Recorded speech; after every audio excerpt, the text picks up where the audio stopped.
Hey there, I'm Jared and we're going to teach you how to use this microcontroller. It's a Raspberry Pi Pico and it's your gateway to creating incredible things. It's a tiny brain that makes everyday objects smarter, and you can use it to create things like autonomous robots or automatic plant watering systems, all sorts of gadgets and gizmos, or even your own smart home devices. These little things are the secret sauce behind most of the modern world, and we're going to teach you how to use one. This workshop will take a complete beginner and get them just dangerous enough so that they can go out and start making some really cool stuff. The course is comprehensive, but we also try to teach you the most amount of stuff in the least amount of time. Like when we learn something, we make sure that those examples we use are practical ones that will solve problems that you will encounter in the real world. And above all, it's completely free. There is no content hidden behind a paywall, and we've minimized the amount of stuff that you need to follow along with, which is listed on the course page where you'll find all the code and other information you need throughout the course. So what lies ahead? Well, we're going to dip our toes into the basics of coding and controlling things like lights, sensors, and motors. Then we'll move on to adding some more intelligent thinking to our projects, and then we'll step it up a notch into more advanced topics like hosting websites over Wi-Fi with this thing and using complex hardware like GPSs and even OLED screens. So if you want to learn a skill that, and I'm not exaggerating here, may alter the course of your life, follow along and we'll get right into it. Alright, let's get started with this course. The first video of each chapter is just going to lay out kind of what's ahead and introduce some key concepts or ideas relating to what we're about to learn in this chapter. Chapter 1 is nice and quick. It's probably the shortest of all the chapters. We'll start by covering what is a microcontroller and what they are good for. Then we'll look at the Pico and some of the variants it has, some basic safety guidelines, and then we'll get everything set up and ready to go so we can go and start programming it. And then we're just going to go over some tips and tricks to get the most out of this course. This chapter doesn't really have much to follow along with besides getting the Pico set up and ready to be programmed, so sit back, relax, and let's get this show on the road. You may know Raspberry Pi from their awesome line of single board computers, but the Raspberry Pi Pico here isn't a computer, it's a microcontroller board, which is a completely different game. A microcontroller still shares a lot of the same types of hardware as a normal computer, like a processor, a RAM, memory, it's got all of them. So what's the difference between the two? Well, while a computer like your laptop or desktop is designed to perform a wide range of tasks like browsing the internet, playing games, or writing reports, a microcontroller board like our Pico here is a tiny little processor that we can program to complete a very specific task. And while a computer runs a fully fledged operating system like Windows or Mac OS, microcontrollers typically don't have a user interface that you can interact with a keyboard or mouse. Instead, they allow you to easily plug hardware into it, such as temperature sensors, light sensors, motors, servos. Then you write some code, put it on the microcontroller, and it's this code that tells the microcontroller what to do with the hardware you have just plugged into it. For example, in this project, we plugged in a soil moisture sensor into a Pico, as well as a water pump. We wrote some code for the Pico telling it to use the sensor to check how wet the soil is. In that code, we also told the Pico, if it's wet, don't do anything. If it's dry though, then turn on the water pump and water the plants.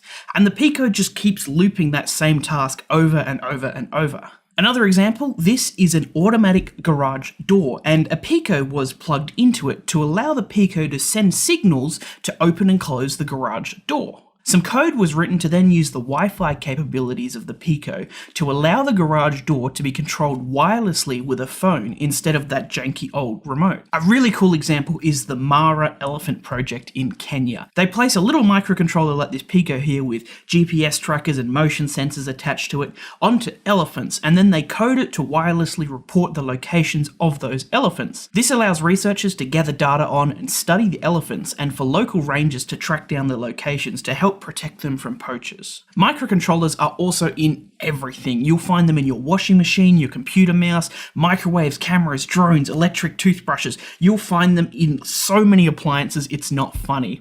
They kind of act like a tiny little conductor inside of those devices, controlling them, but they can only play the songs that they have been programmed to. And a microcontroller is ideal for all of these applications over a normal computer because they use less power, they generate less heat, they're smaller in size, much cheaper, and because these applications need specific and simple tasks being repeated over and over and over, so a microcontroller is perfect. And I think the most important thing to understand is that knowing how to use a microcontroller like this Pico here gives you the ability to build your own custom solutions to specific problems, ranging from saving a species to simplifying and automating tasks around the house to designing and building your own product. And that's what we want to do. We want to equip you with a toolbox of skills to allow you to make awesome things, but it's all up to you how you use it.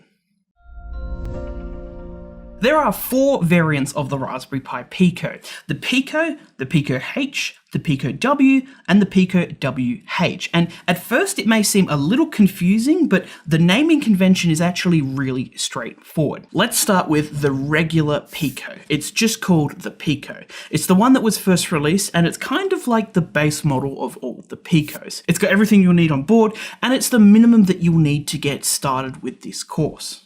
The next variant is the Pico W. It comes with this big silvered wireless chip here, which gives it Wi-Fi and Bluetooth capabilities, something that the regular Pico does not have. It does have some very minor and nerdy technical differences, but apart from that added wireless chip, it is functionally the same as the regular Pico. In most projects, you can take out a normal Pico, put in a Pico W, and it's going to work just the same. There is a chapter in this course dedicated to learning about the wireless capabilities of the Pico, and you will only be able to use the Pico W for that. But apart from that, every other thing in this course can be done with a regular Pico. There are also the H versions of these two: the Pico H, which is the H version of the normal Pico, and the Pico WH, which is the H version of the Pico W. These two are exactly the same as these two, but they come with these pins already pre-soldered onto the board, and obviously these ones don't have that. And you will need these pins, as they are what we will be using to connect things to our Pico with. So if you're not confident in soldering your own pins onto the Pico, or you just want to get started right away, grab a Pico H or a Pico WH. Let's take a deeper look at our Pico, but first having a little walkthrough of the board itself. You don't need to remember everything in this video off by heart, we're just trying to build some familiarity here. Starting off, we have the most important part right here in the middle, the microprocessor. This is the brain of the board and is where all the number crunching happens. And the Pico is quite a fast board. It can run hundreds of millions of lines of code a second, which means that the Pico seems like it can react and perform calculations instantly. At the top here we have the micro USB port, which is what we'll be using to plug the Pico into our computer to program it. Next to it, if you look here closely, we have a tiny little LED light which we can control with code. We will be doing so very shortly. Then we have the boot select here, and of course on the wireless variants of the Pico, we have this large silver wireless chip here. Now this is the most important part of the board, the pins on the side. These are what we will be plugging our external hardware like motors and sensors into, and you need to ensure that you plug them into the right pins or you might damage your Pico or the hardware you are plugging into it. Now there is something that catches a lot of beginners off guard, and that is there are 2 numbering systems for the pins of the Pico. The first is the physical pin numbering. There are 40 pins on the Pico and each one of them has a number which you can see labelled on the top here. Forget about these numbers. We will not be using them in this course, and we will never refer to that numbering system from now on. We will instead use the GPIO numbers. These will be labelled as either GP or GPIO, and you can see that numbering system on the bottom of the board. This is the numbering system that we will be using for this course, and it is the numbering system that you will most commonly encounter. If you can't see your pins on the bottom of your Pico because you've got one of these headers in the way, don't worry because there are plenty of diagrams of the pins available. We have one linked on the course page on our website, or you can find one with a quick Google search of something like Pico pins. Or if you bought a Pico from us, there's a good chance you'll have one of these cards floating around. It's just a really handy reference sheet. Here is a Pico pinout diagram. So just for practice, if I said connect a wire to GPIO4, it means to connect that wire to the pin labelled GP4, not pin 4. Those are very, very different pins. If I said connect a wire to pin 10, you would connect it to the pin labeled GP10. If I said pin 16, I mean connect it to GP16 and so on. Just make sure that your Pico is also orientated in the same way that the diagram is, with the micro USB at the top here. There are also some other important pins that we will be using. You don't need to know what they do right now, just how to find them. The first are these ground pins. They are spread out across the board. You can find them on the diagram, or if you look closely at the copper pads of the pins, most of them are round, but the ground ones are more of a square shape. The other pins we will need to find are the 3.3 volt pin, which is the one labelled here, as well as the V-bus pin at the top here. These are the pins that we will be using to power things that we plug into the Pico. Don't worry about memorising all the pins off by heart though. You can always come back and check on the diagram when you need to. You need to ensure that your Pico is powered correctly, or you may damage it. We will be getting more in depth into that later in another video, but for now, we will just be powering it through the micro USB port, which is a pretty foolproof method. Any USB connection on your computer will happily power the board with the 5 volts it needs through that USB connection. Now the Pico isn't made of glass, but it is still possible to damage it or even kill it if you don't handle it correctly. The most common way that you're going to do this is by incorrectly wiring up a circuit. So before powering it on, always double check that you have wired up everything correctly and that things are connected into the pins that they should be. We will usually give you a diagram showing you what it should look like. You should always unplug the USB from the Pico before wiring up any circuits or plugging anything into the Pico. By unplugging it, you are stopping it from supplying any power to the circuit, which will let you wire up what you want, and then you can check it before you plug it back in. Another way to damage your microcontroller is by shorting the pins. This is when you kind of accidentally connect two pins together that shouldn't be connected, so keep it away from anything conductive like metals, and obviously keep it away from water and any other liquids. Also, be sure that you don't put it down on a metal bench or a metal surface. That's a common one that catches people off guard, as the metal bench will short out the pins. While the risk is very small, it's a good idea not to touch the Pico when it's plugged in either. You may have a buildup of static electricity, and touching the Pico could damage it. There are other minor reasons for why you shouldn't do that, but it's just good practice not to touch a microcontroller when it's running. And when you're handling it, try and handle it by the edges of the board. Alright, let's finally set up our Pico and run our very first bit of code. Now, there are many different coding languages out there, but for this course we will be using the MicroPython language. It is a very popular language that is a variant of another popular language called Python.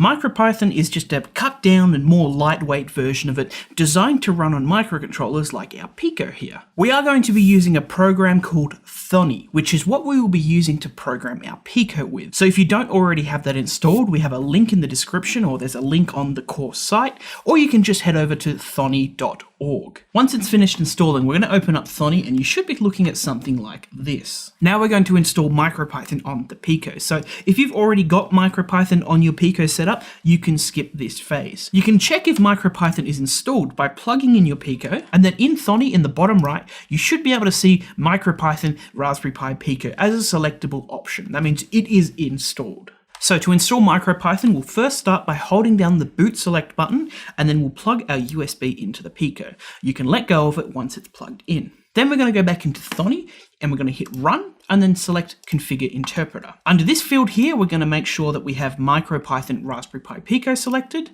and then we're going to click install or update MicroPython. Under variant, we're going to select either Pico H or Pico WH, depending on which variant of the board you have. We've got a Pico WH, so we're just going to select this one, and then we're going to leave the version alone and just click install. It shouldn't take too long to download and install MicroPython onto the Pico, and once it's done, your Pico is all set up ready to go. Once you've finished installing, in this previous window, we're going to hit OK, and then we're going to reopen it again. You should now see that this port option here has selected the board. It should automatically do that. If not, you can go down into the bottom here and select MicroPython Raspberry Pi Pico, and you'll see which COM port it is connected to. Selecting the right serial port is very important, as we are telling the computer which serial connection the Pico is. If you don't select the right COM port, you can't run any code you've written in Thonny on your Pico. It should be noted that my Pico is plugged into COM port 3, but it might be different on your system, and it most likely will.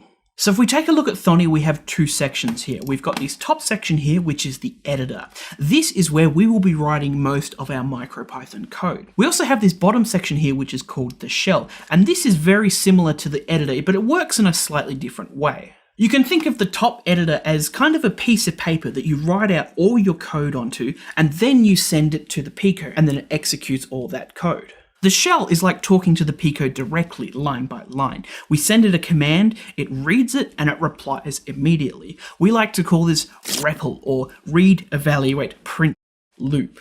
The shell here is used maybe if you want to try some code on the fly, but most of the time, it's the place where we can see the Pico replying back to us when we ask it to. We might ask it to tell us what sensor data it is seeing or what it is currently doing, but we'll get into that later. This is a good opportunity to introduce our first piece of code, the print function. To try it out, we're going to write in the shell print and then some brackets on the end. Now this print function is going to print whatever we put in the brackets, but to get it to print a normal sentence, we'll need to put quotation marks in like so.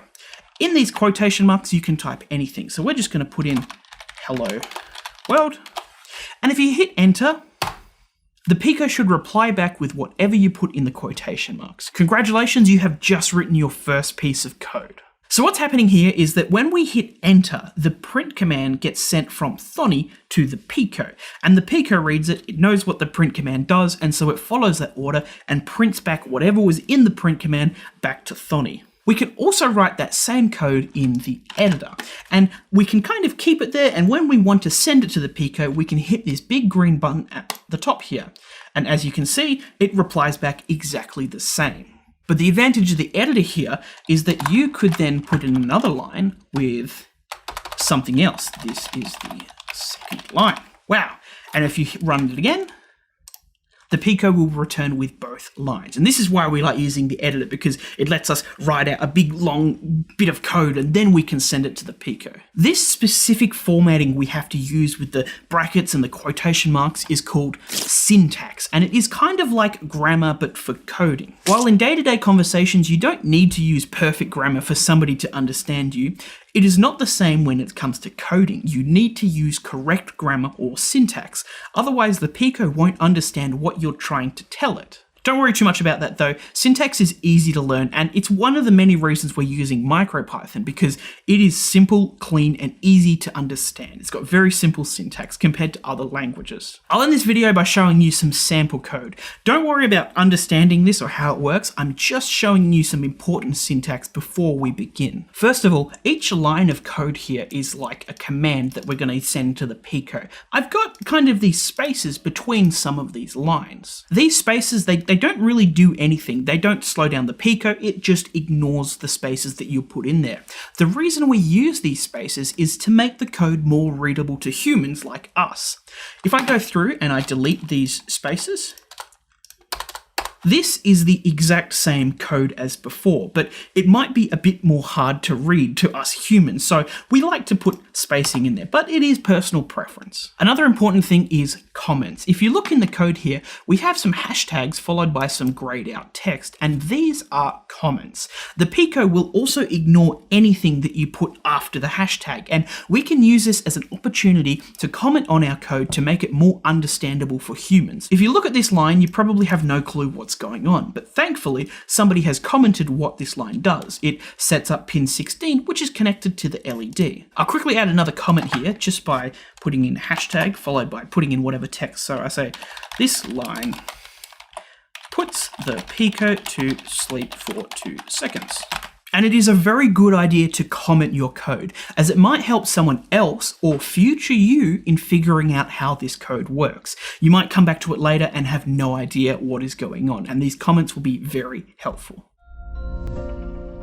Alright, Final video of this chapter. We're just going to go over some helpful tips for this course and how to get the most out of it. First of all, we're going to cover a lot of different pieces of code in this course that all do different things. And an important thing to remember is that you don't need to memorize all of it off by heart. What I mean by that is you don't need to remember the exact syntax or usage for each piece of code we learn. It is far more important to learn how the code works and what each bit does. You can always come back to any examples we have here and paste that code over to a project or anything you're really doing. I did a whole degree in mechatronic engineering, and every single project I did had code copied from an old project that was adapted to the new one. But to do that, you need to understand how it works first. The understanding is more important than the remembering. Second of all, when you write code, there are usually several different ways of achieving the same result. And typically there is no right or wrong way to do it as long as it works. There will be more efficient and less efficient ways, but feel free to use whatever you are most comfortable with. It's not going to matter 99% of the time. Just be sure that if you do something in a weird or unusual way, be consistent with it. The only thing worse than trying to follow along with the weird way somebody has written code is that if they change the system that they use and the weird way that they use every 2 seconds, it becomes very hard to follow. Another thing is to learn the way you want to. If you want to speed through this entire course and get started on your own project, then feel free to do so. If you get halfway through and realize that you have learned everything you need to do for the project you want to do, go off and do that project. This course is just a big resource to learn things that you want to. That does bring up an important point of interactive learning. You will learn a lot more by following along and replicating a demo than just sitting back and watching it happen in front of you. And if you want to go one step higher than that, play around with it. Tweak it, modify it, mix it up, apply it in a different way, maybe apply it to the project you're working on, push it to its limits. You are learning in one of the most effective ways possible. You don't have to do that, but at the very least, try and follow along when you can. Okay, final thing. What to do if you get stuck. It is likely that you might hit a roadblock or just something comes up that you just can't figure out. First thing to do is to do it again. Go back to when it worked or from the beginning and follow along from there. Chances are you might have missed something. A better option is to have access to an expert. So if you can find one of them, great, fantastic. Whether it's a friend, whether it's a teacher, someone like that. But not all of us have access to someone like that. So we can use the second best thing, ChatGPT. 2023 kind of changed coding forever because we suddenly got access to these large language models like ChatGPT, Gemini, and Mistral that understand how code works often better than we do. And I would highly recommend for you to gain access to the best one you can. A more powerful model is going to be able to help more, but that might require a paid subscription. At the time of writing, ChatGPT was the dominant large language model, and their free GPT model should be more than powerful enough to help you with this course. Just be aware that you will need to create an account for that. For example, I can ask, why is my MicroPython code not working? I can paste in the code directly into ChatGPT, maybe give it a little bit of context as to what I'm trying to do and what's not working, and it should be able to help troubleshoot what's wrong with it. And you can talk to it like a real human. I tried these things and it didn't work. Any other ideas? And it will give you some more things to check. It can also generate code for you from scratch. For example, I can ask it to generate me MicroPython code to flash an LED plugged into pin 15 on my Pico 10 times when I press a button plugged into pin 16. Also, tell me how to wire it up, and it will do just that.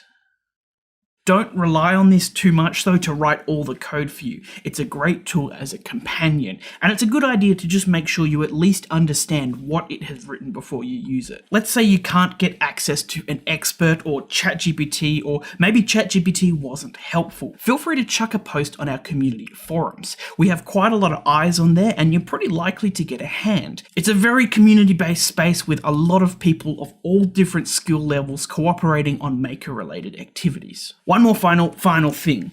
Have fun. Do what you need to do in order to enjoy this course. You are much more likely to finish it if you are having fun. So whatever you need to do, do it. Now let's jump into it.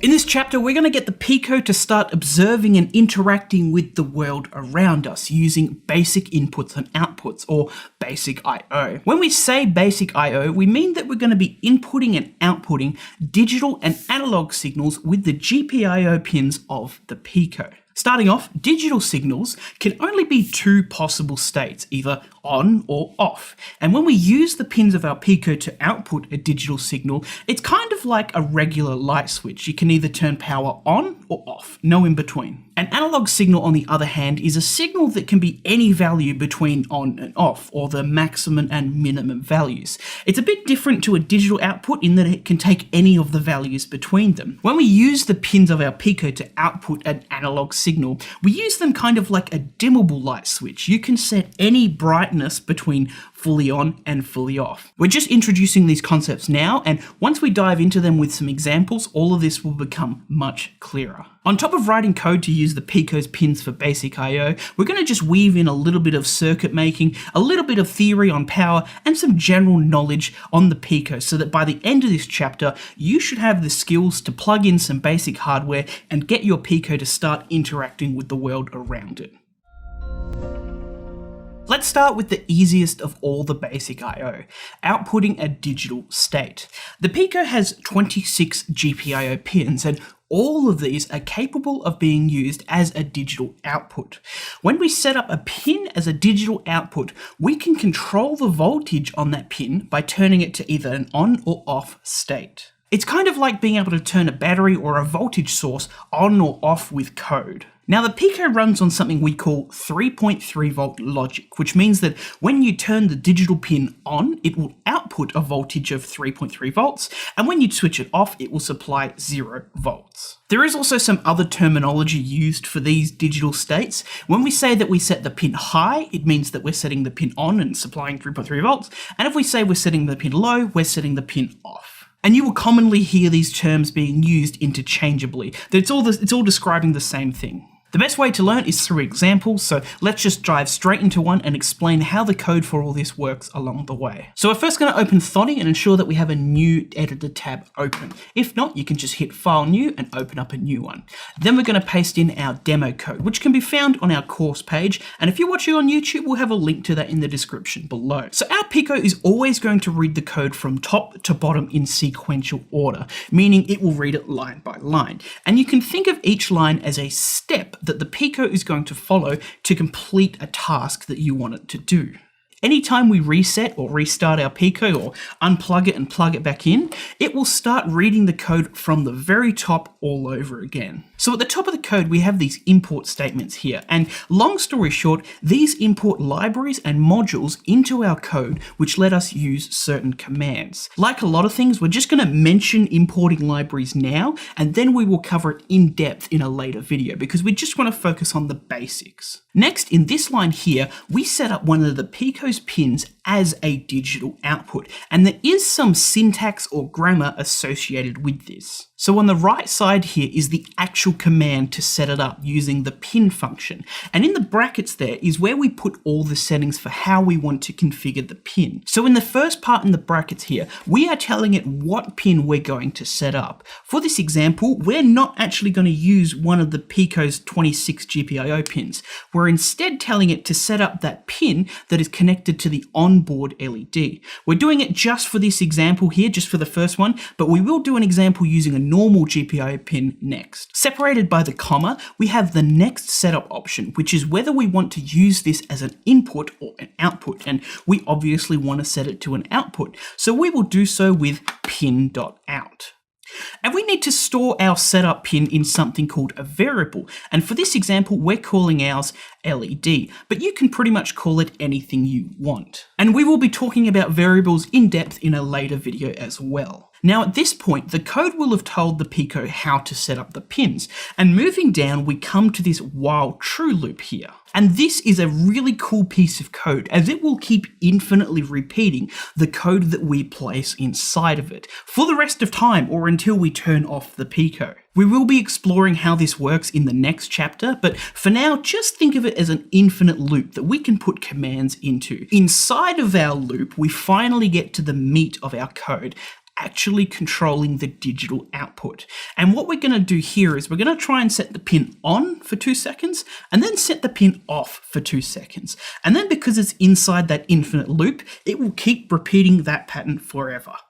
So these two commands here are what actually turns our pin on and off with dot value with these brackets on the end. And as you can see, we've got our LED variable here, which means we're telling the Pico to set these digital states on the pin that we set up as LED. And how this works is dot value 1 turns the pin on and dot value 0 turns the pin off. Between them both, we have these two sleep commands here. Remember this import time up here? This imports something called the time library, which allows us to use these sleep commands. This time.sleep is a very common function you will use, as it pauses the Pico for the amount of time that's in the brackets.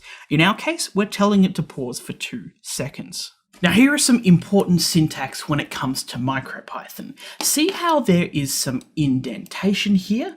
This signifies that all of this code here is nested inside of this while true loop because we've indented it into it. And so these 4 lines of code here will be repeated over and over inside of that loop. And you can choose how many spaces you want to use to indent your code as long as you are consistent and everything is nice and aligned to the same amount of indentation. If I deleted one of these indentations, this is no longer inside of the loop. And in fact, the Pico will never actually run this line here because it will execute the code from top to bottom in that loop. So it'll go 1, 2, 3, get to the bottom of the loop and restart. 1, 2, 3, and it will keep repeating that over and over. And because it keeps repeating that loop over and over forever, it never reaches that bottom line. So indentation is a vitally important piece of syntax to learn. All right, let's now run this on the Pico. Ensure that it is plugged into your computer and that you've selected the right COM port, which we can do so by going down here and selecting our Raspberry Pi board. Then hit save and save it to somewhere on your computer. Then we can run the code by hitting the green play button at the top here. And if everything goes all right, you shouldn't see any errors thrown at you in the shell. And you should now be able to see that the LED is flashing on and off on your Pico every 2 seconds, exactly like we told it to do in the code. So what's going on here is that our code tells the Pico to set the pin to high, and this supplies 3.3 volts to the LED on board, and this turns it on. Then it tells the Pico to pause for 2 seconds, which keeps it on. It pauses and it keeps doing whatever it's doing currently. And then we tell it to turn it off and pause for another 2 seconds, and then we keep looping that over and over. Now, in the beginning of the code, we told it to use the onboard LED with LED in quotation marks there. So it's the one that we're currently controlling. But now that we have this code, it's really easy to edit it to set that same digital on-off pattern on one of the regular 26IO GPIO pins that we can actually access here. If we go back into our code, we can stop it from running. And then all we need to do is change the pin in the setup to use the pin that we want. If you wanted to use GPIO 4, you would just put 4 in there. If you wanted to use GPIO 20, you would just put 20 in there. But for this example, we're going to be using pin 16, so pin 16 there. And the reason we're doing that is because it's a really easy one to find. It's the pin on the corner here. So now if we hit run, we can see that nothing happens. Well, nothing that we can see. We are no longer telling the Pico to set the voltage on that internal LED pin, so it's no longer flashing. Now I've wired up a voltmeter to pin 16 here. One side on pin 16, one side on pin ground. And as you can see, we are setting 3.3 volts on and off on that same 2-second on-off pattern. I've gone ahead and wired up this LED here, and you don't need to follow along right now because next video is about making circuits and we will make this exact one here in that video. So if you want, you can wait till then, we'll make it together, then you can run this code. I'm just doing it now to demonstrate it. So I've just connected pin 16 to an LED and resistor here, and as you can see, if I run the code, it lights up in that exact same pattern as before. Real-world things being controlled with our Pico exactly how we want to through written code. How cool is that? And that is how you set up the pins of your Pico to use digital outputs. Remember, you can use any of the Pico's 26 GPIO pins to do so, and you can even do it with multiple pins at once. But what else can we do with this? What can we achieve now that we can turn 3.3 volts on and off on a pin? Well, you could hook up multiple LEDs and make a visual warning system. Maybe we're monitoring the temperature of something, and using what we'll learn later, we can write code to turn on different LEDs depending on the temperature. Green is safe or good, yellow it's getting hot, and red means it's overheating. Moving away from LEDs, you can find many parts and modules that can also be controlled with 3.3 volts. A bit more advanced, but you could use a MOSFET as a switch to turn on and off other higher powered components.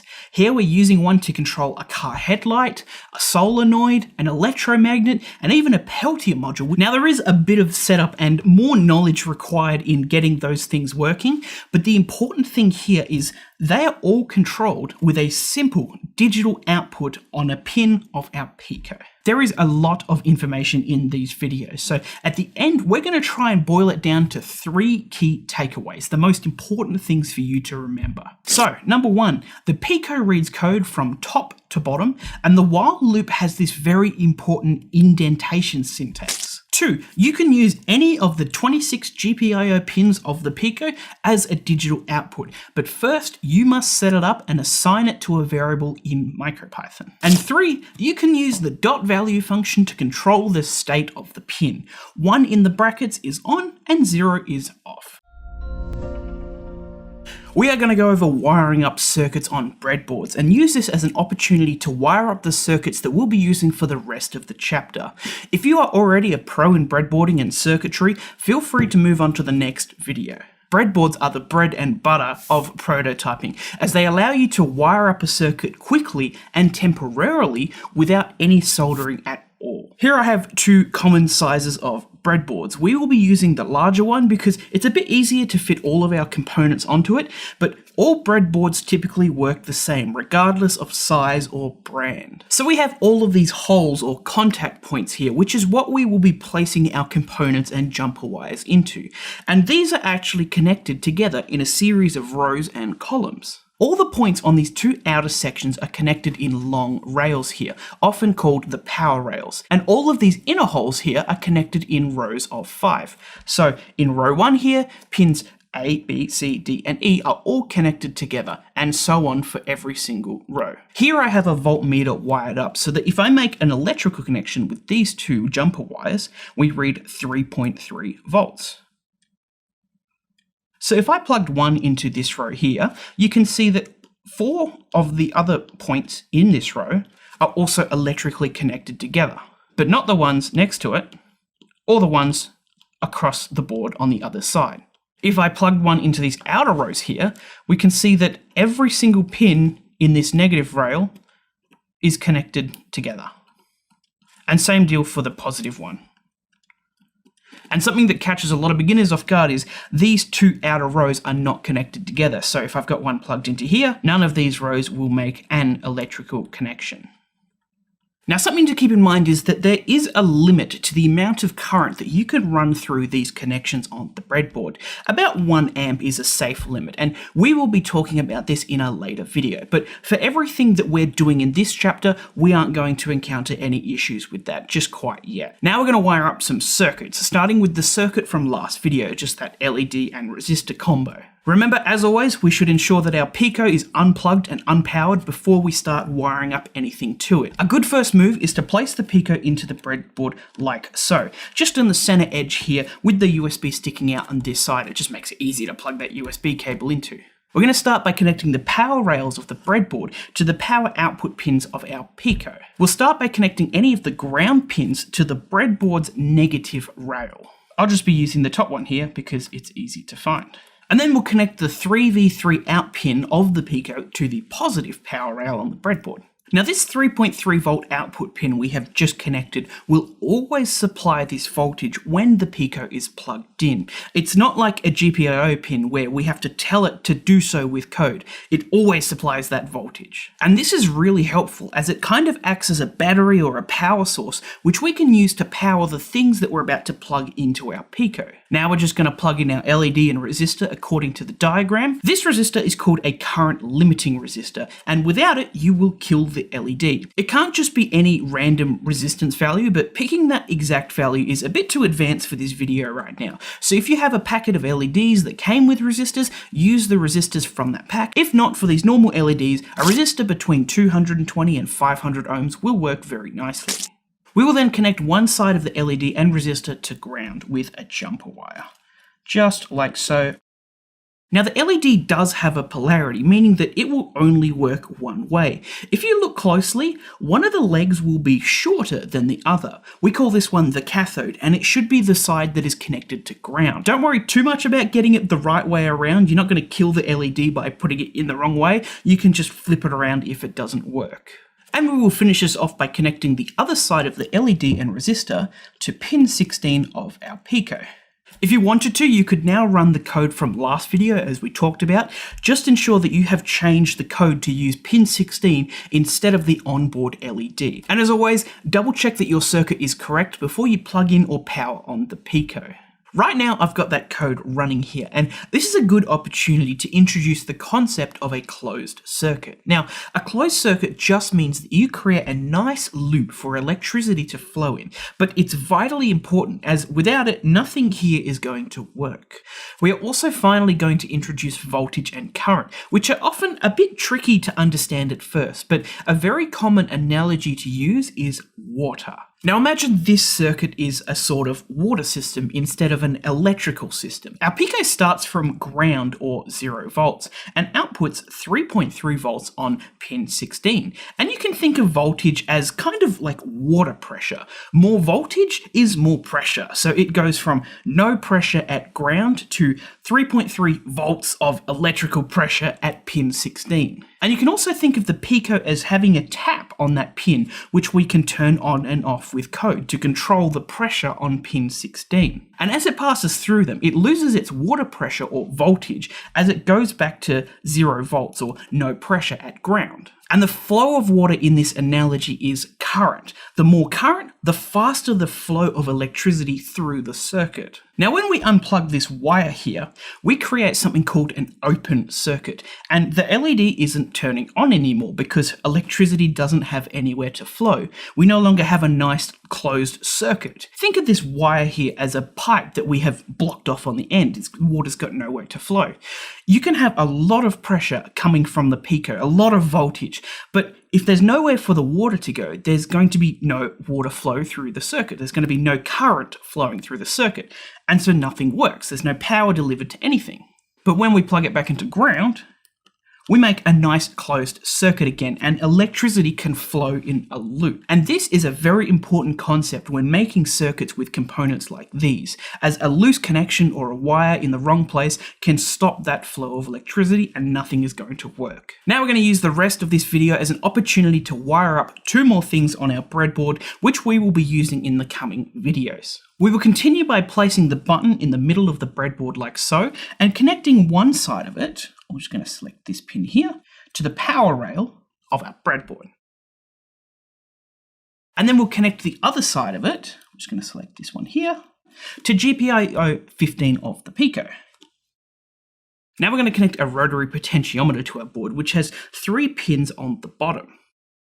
So we're going to plug that into the breadboard, and we're going to make sure that each pin sits in its own row and they're not connected together. We'll plug the other 2 pins of our potentiometer into ground and our 3.3 volt rail. It doesn't really matter which side is which, it'll work both ways. We'll plug the middle pin of our potentiometer into GPIO 26 of the Pico, like so. And with that, we are done. And that looks a lot more messy and chaotic than our diagram. So whatever you need to do to manage your cables and make it look nice so that you can follow what's going on, do so. If you have wired up these components to the same pins as I have here and according to that diagram, then you should be able to follow the rest of this chapter without any more wiring required. So, 3 key takeaways. 1. The breadboard has power rails on the top and bottom, with the inner contact points connected in rows of 5. 2. Voltage and current are electrical concepts, with voltage being like electrical pressure and current being electrical flow. And 3, a circuit using components like this must have a closed loop, or it most likely won't work. Let's learn how to read digital inputs. Like digital outputs, all 26 of the Pico's GPIO pins are capable of acting as a digital input. When we code digital outputs, we use .value 1 to set the pin to 3.3 volts and .value 0 to set it to 0 volts. But when we use digital inputs, when we read it, it's exactly the same but in reverse. If we got 3.3 volts from somewhere and connected it to a digital input pin, the Pico will read that as a value of 1 in our code. And if we set it to 0 volts, it will read it as 0. It's kind of just measuring whether the voltage on the pin is 3.3 or 0 volts, and it will return 1 or 0 depending on what it's currently being supplied with. Again, the best way to learn is through examples, so let's jump straight into one and take a look. We are using a button as it is the perfect example of a digital input device. If you haven't already wired up the circuit from last video and you want to follow along, ensure that you have wired this up at least. So File, New, and then paste the demo code. It's on our course page. If you're on YouTube, there's a link in the description below to that code. Here is our code, beautiful and short, because we've stripped it down as much as possible, so we're just kind of really getting into that digital read. So again, we start by importing libraries and modules. By importing pin here, we're able to use the .value and the pin setup functions here, very important. We also import time here as it allows us to use the sleep function. Then we need to initialize our input pin, and we store that in a variable that we call button. We use the same command as before, but this time in the settings, we want to use pin 15 because that's what we've got our button plugged into, and we're going to set it to an input this time with pin.in. This third setting is an optional setting here where we can enable something called a pull down resistor, and we will talk about that in just a bit. An important thing worth highlighting here is that a lot of functions are case sensitive. So if we change this capital P to a lowercase p, and if we run that, we can see that it gives us a syntax error because it doesn't know what the pin command is, what this pin in here is. So everything is case sensitive. Even if I change that capital N to a lowercase, it'll still throw out errors for us. So always ensure that you have the correct capitalization. That is a pretty common syntax error, and it's often hard to find in your code. Now, to read a pin that we have set up as an input, we simply use this .value command here with the empty brackets. So here we're saying read the value of the pin that we set up and we called button, and then print that to the shell here. And that is all inside of this infinite while true loop, so it's just going to keep repeating that over and over. We also have this very short sleep here for 0.1 seconds. This delay is just to slow everything down a little. Without it, the Pico will check the voltage on that pin millions of times a second, but we don't need that, and it causes some issues, so we choose to delay it by 0.1 seconds, which means that it will check the pin 10 times a second, which is more than enough for what we need here. The way that we have the button wired is that when we press it down, we connect pin 15 of the Pico to the 3.3 volts that's coming from the power rail that we set up. And when we don't press it, we aren't supplying any voltage to it. And this perfectly aligns with the 3.3 volt logic level that the digital input reads at.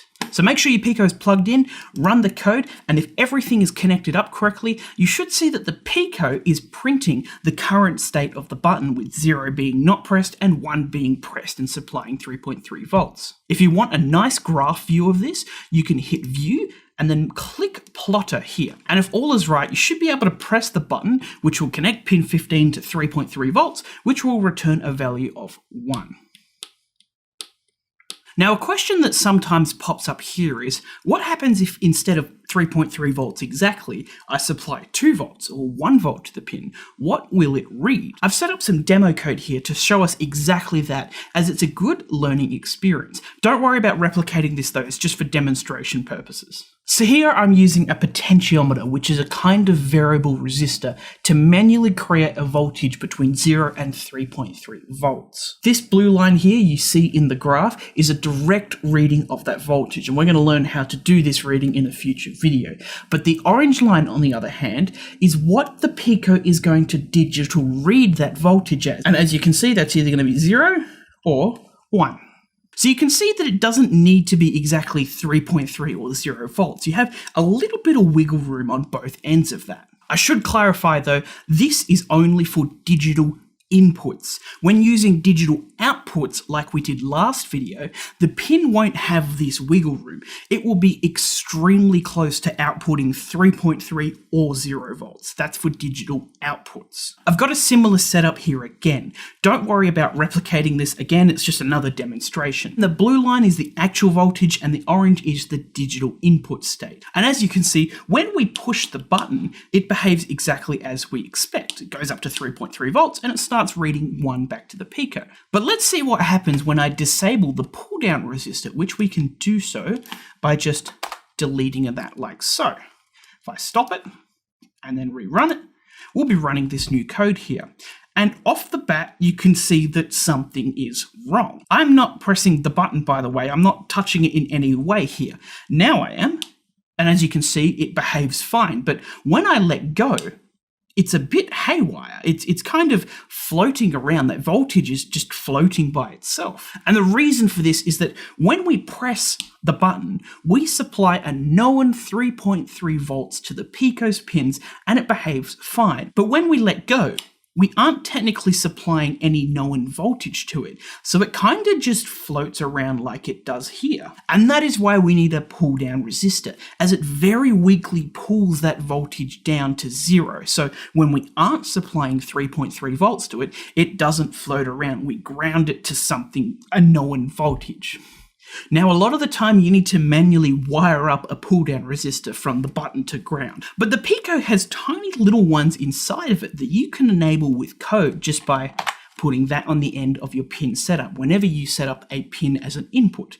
That is extremely helpful. All right, one more example for this video, and this time it's one that you can actually follow along with the circuit that you've wired up. Let's mix this digital input with the digital output that we learned. So copy the second demo code and paste it into a new file. So in this code, we have our inputs here exactly like before, followed by setting up 2 pins here, pin 15 with the button and pin 16 as an output, which is connected to our LED. Now in the while true loop, we introduce some new functions. This is an if-else statement, and we will be learning more about logic like this in the next chapter. But for now, how it works is really simple. Here it checks the value of the button pin, and if it's equal to 1, it will run the code that is inside of it, which is this LED turning on the LED here. Anything else besides that, or if it's not equal to 1, it will run the code in here, which turns the LED off. And as you can see, it follows the same syntax as the while true loop. It needs to be indented in here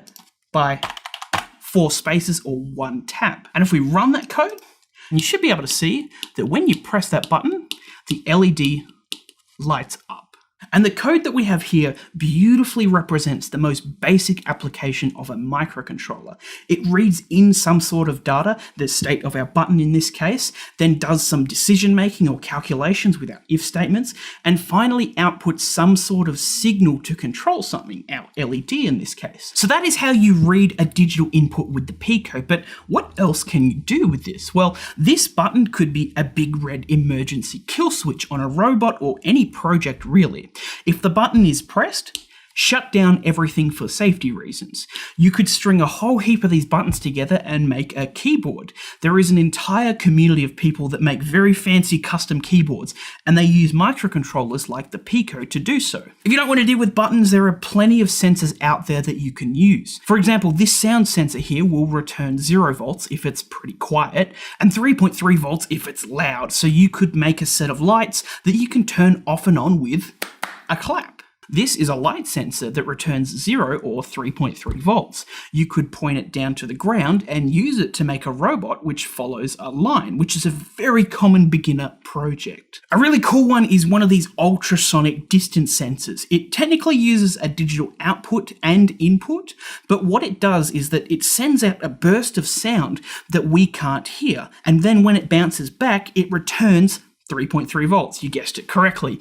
And with a little bit of math, you can figure out how long it took the sound to travel and calculate distances with sound. How crazy is that? So 3 key takeaways from this video. 1. We need to import modules and libraries to use helpful functions like sleep.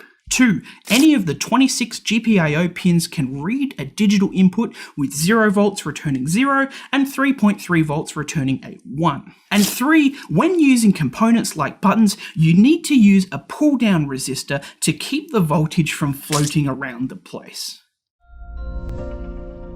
Variables are an essential backbone of programming, and we're going to dive into them now that we have a little bit of familiarity with coding. Variables are a way to store data and information in your code. An easy way to think of a variable is like thinking of them as a box which we can store numbers or words or any sort of information in. Let's say that with code, we wanted to keep track of how old a dog is. We could create a box called age, and let's say this year my dog is 3 years old.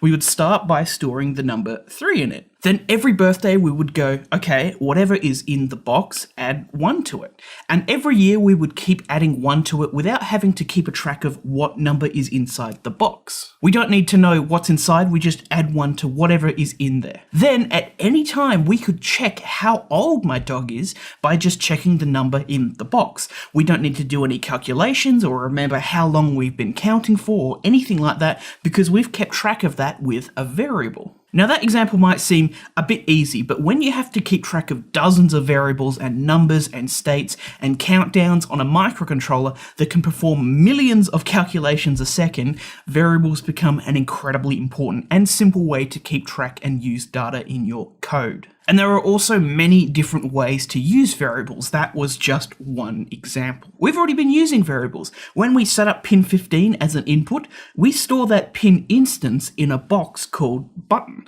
And then when we wanted to read the value of that pin, we kind of read the box called button, which has the pin instance inside of it. Now that's just another way that we use variables. And the best way to learn is through some examples and to see them in action. So let's get into some. So copy and paste the example code into a new tab and save it. The example code can be found on our course page on our website, link to that in the description if you're on YouTube. Now this code is very similar to the dog's age example, and what we're doing here is we're simply counting how many seconds the button has been pushed down for. So we import our libraries as usual, set up a button on pin 15, and then we create a variable here called timer. And as you can see, it is super easy to create one. You just type a name for the variable, equals then, and then whatever data you want here. We will be going over some of the rules on creating a variable in a bit though. Then in our while true loop, we start with a 1 second delay. Then after every second, we check the button. And if that is equal to 1, meaning that it's been pressed, it will set the variable called timer to timer plus 1. We're just increasing the count of timer here by 1, really straightforward. Then we just print whatever number is in the variable box called timer. Also worth noting is, in this print function here, we don't need the inverted commas, and you don't need them whenever you're printing a variable or a number directly. We only need that if we want to print some text directly with like hello world or something. Plug in your Pico, and if we run our code, you can see that every second the Pico will print out the current value of timer. We aren't pressing the button, so it's not increasing. And if we hold it down, it will count how many seconds it's been held down for. It's very slow, it's a little bit slow. And if we let go, it'll stop counting. Let's do another example by modifying the button and LED code from the previous video. The sample code is also found in the same place if you already don't have that. In this code, we turned on an LED if the button was pressed. Very, very straightforward. But let's say on top of that, we also wanted to print the state of the button to this shell as well. We would just add this print statement here with the associated time to just slow it down a little bit. Now this code is perfectly fine, and you can run it and you can see that it lights up the LED and it prints the value of the button to shell. But there is a better and more efficient way to write this code by using variables. To explain why it's more efficient, I want you to imagine that instead of the Pico reading the button, the Pico is you, and you are checking if there are clouds in the sky or not. So the first line would be, if there is a cloud in the sky, turn the LED on. You would need to get up, go outside, check for a cloud, and then come back in, and if there are clouds, you'd turn the LED on. Then immediately after that, we have a print function here, and this command tells you again to get up and go outside and check for clouds, and then print if there are clouds or not. But you literally just checked. You already know what it is, right? You're not being very efficient. Your Pico is so fast that the time between the two button checks in the if and the print statement is probably about a millionth of a second. The state of the button isn't going to change in that tiny amount of time. I'm going to modify the code now to do it the better way instead.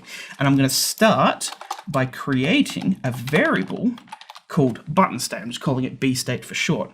And I'm going to set that to our digital read. So now we're going to take the digital read and we're going to store it in B state. And then I'm going to modify our if statement to just use B state and our print statement to use B state as well. So now we start the loop by checking the button and then storing it in a variable, and now our if and print statements just use that variable instead. And this is way more efficient, right? If you had to check for clouds, you would go outside once and check, and in your head you would store it as a variable and remember whether there were clouds outside or not. It's not like the amount of clouds in the sky is going to change in the 10 seconds it takes you to do those things, right? And exactly like you having to get up and go outside and check for clouds, it takes the Pico time and resources to read the state of its pins.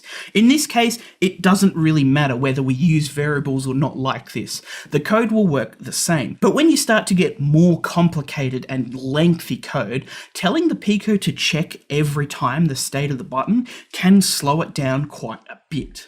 But I would say the way we've done it with variables here is technically the better way to do it. It's also better practice, and it helps to make it a little more human readable. Something really important worth mentioning here is that variables are temporary. If you turn off the Pico, all the data stored in those variables is lost, completely wiped, and you will start fresh again when you turn the Pico back on. A really great thing about MicroPython is how easy it makes using variables, and because of that, you can kind of get away with not knowing the thing that I'm about to talk about, but we're going to quickly cover it because it is very important. And that is that variables have different types, and these types matter a lot. There are quite a few different types of variables, but just to introduce them, we have three extremely common ones: integers, floats, and strings. Strings are easy. You can think of them as a box that only stores words and sentences or anything you can type on your keyboard, really. So I'm going to create a string here, and I'm just going to go, this is a string, there it is. And I put it in those inverted commas, and I'm going to store it in the variable called x. And then we can just print x. And if I run that, it prints it to the shell. Again, I don't need to put inverted commas if I'm printing a variable, even if I'm printing a variable that is a string. But if I'm printing that string directly, I need to put it in inverted commas like so. Integers and floats, on the other hand, are types of variables that store numbers. And the way to think about them is that integers store whole numbers like 1, 3, 5, nice whole numbers, while floats store numbers with decimal points like 2.3341. Now, knowing what variable type to use is a bit confusing for beginners, but when we create a variable in MicroPython, it automatically chooses the correct variable to use for the data we want to store. So if I just go x is equal to 2.5, MicroPython is going to automatically assign that as a float. We can also override that and manually set the variable type with something like int and then brackets. And if I store 2.5 as an integer, and here I'm just going to click run, and now I'm just going to punch x into the shell, which is going to print the value stored in x, it prints as 2. And that's because we're trying to fit 2.5, which is a float value, into an integer box, and the decimal just gets cut off. So strings hold words and sentences, integers hold whole words, and floats hold numbers with decimal points. But MicroPython automatically assigns the right variable type, which is another reason why MicroPython is so easy to use. So far I have been saying you can name variables anything you want, but that's technically not true because there are some rules about naming them. First off, they can't have spaces. They can only have letters, numbers, and underscores. For example, when we used the variable called bState, we used an underscore for that exact reason. Variables also can't start with a number. They must start with a letter or an underscore. They're also case sensitive, so bState and bState with a capital B are not the same variables. And you can't use a name that is any of the MicroPython keywords, so you can't name a variable import because MicroPython won't know whether you're talking about a variable called import or you're trying to import something. It can't collide with existing words or phrases or anything like that in MicroPython. One more thing, in the first example when we were counting for how long the button was pressed down, we used the plus operator to increase the variable called timer, but MicroPython also gives you access to a variety of other math operators. If you want something to do, go back to that example and change it to a minus, or you could use divide or multiply, exponential, modulus. If you import the math library, you can access trigonometry functions like cos and sine and tan, all very, very helpful when your project has to deal with angles. You don't need to know how to use all those math related things. We're just making you aware that if you need to do math on your Pico to process data, there is definitely a math function to do so. And math and variables kind of go hand in hand. All right. 3 key takeaways. 1. Variables are a convenient way to store and keep a track of data in your code. 2. Variable types do matter, but thankfully MicroPython does a really good job of managing them for you. And 3. Variables can only have letters, numbers, and underscores. They can't start with a space, they are case sensitive, and you can't call them something like import. We finally arrive at analog signals. This is where we really start to get into some cool stuff. Now, analog and digital signals are completely different things. If we use the examples of clouds in the sky again, a digital input would be like asking, are there clouds in the sky? There is only a binary set of answers to this question. In other words, the answer is either going to be yes or no, and you could write this answer as a 1 or a 0 to represent that. An analog input of the same kind of question would be like asking what percentage of the sky is covered by clouds. There is way more than one answer to that, and they will range between 0 and 100%. The answer to this could be 42.371, it could be 99.2222. It can be any number between 0 and 100%. And what this means for our Pico is that when we set up a pin as an analog input, we can read the exact voltage on that pin between 0 and 3.3 volts. If you remember this example from a couple of videos ago where I was manually adjusting a voltage on the pins, the orange line was the result of reading a digital input of this voltage and could only return 1 or 0. And the blue line was actually just the analog reading of that voltage, and we got from 0 to 3.3 volts. It was just reading whatever voltage I was supplying to the pin. It's that easy. Well, not quite that easy. There is a little bit more on that, but we'll get stuck into that later. You should be able to guess by now. We're going to jump straight into an example and go over it. Sample code can be found on our course page on our site, link in the description for our YouTube audience. And if you haven't already wired up this chapter's circuit, you'll need this circuit at a very minimum for this video. We start with our inputs as usual, but this time we're going to import ADC, which stands for Analog to Digital Converter, which will allow us to set up our analog inputs. Now here is where we set up pin 26 of the Pico as an analog input, which is connected to the potentiometer on our breadboard. A very important thing here is that only pins 26, 27, and 28 can be used as analog inputs. The Pico only has 3 pins that can do this. This is because converting analog to digital signals needs a special piece of hardware called the ADC, analog to digital converter, and only those 3 pins have access to that piece of hardware on the Pico. If you try it on any of the other pins, it just won't work. Then we also have this variable here called conversion factor, and I'm just going to ask you to ignore that for now. It's going to be the elephant in the room. We will get to that in a bit. Then in our while true loop, we read the potentiometer with read._U16 with empty brackets on the end. This is where the actual magic of reading the analog inputs happens. For now, we're just going to do a little bit of math here and multiply our reading by conversion factor, and then store it in a variable called pot voltage, which stands for potentiometer voltage. It's just a naming convention we're using here. We then finish with a print and a quick sleep. Plug in your Pico, run the code, and you should be able to see that when you twist the potentiometer, the voltage reading in the shell should change to report whatever voltage is currently being set on that pin. And you can also enable the plotter, which is really cool in this example as you twist the potentiometer and see a line moving on your computer. And you can see that signal has a little bit of noise as it kind of just jitters around a little bit. Now how our potentiometer works here is that we have one side of it connected to ground and the other to 3.3 volts. When we turn the knob in the middle, you can see it kind of mixes these two voltages. Now we are cheating a little bit here. Analog inputs on the Pico don't perfectly read between 0 and 3.3 volts. The conversion factor here is modifying it to this nice voltage range before we print it. And this highlights another cool way to use variables, using them as constants like this, numbers that will never change, like you can assign gravity to a variable and call it g, and whenever you need to use gravity, you just go something times g.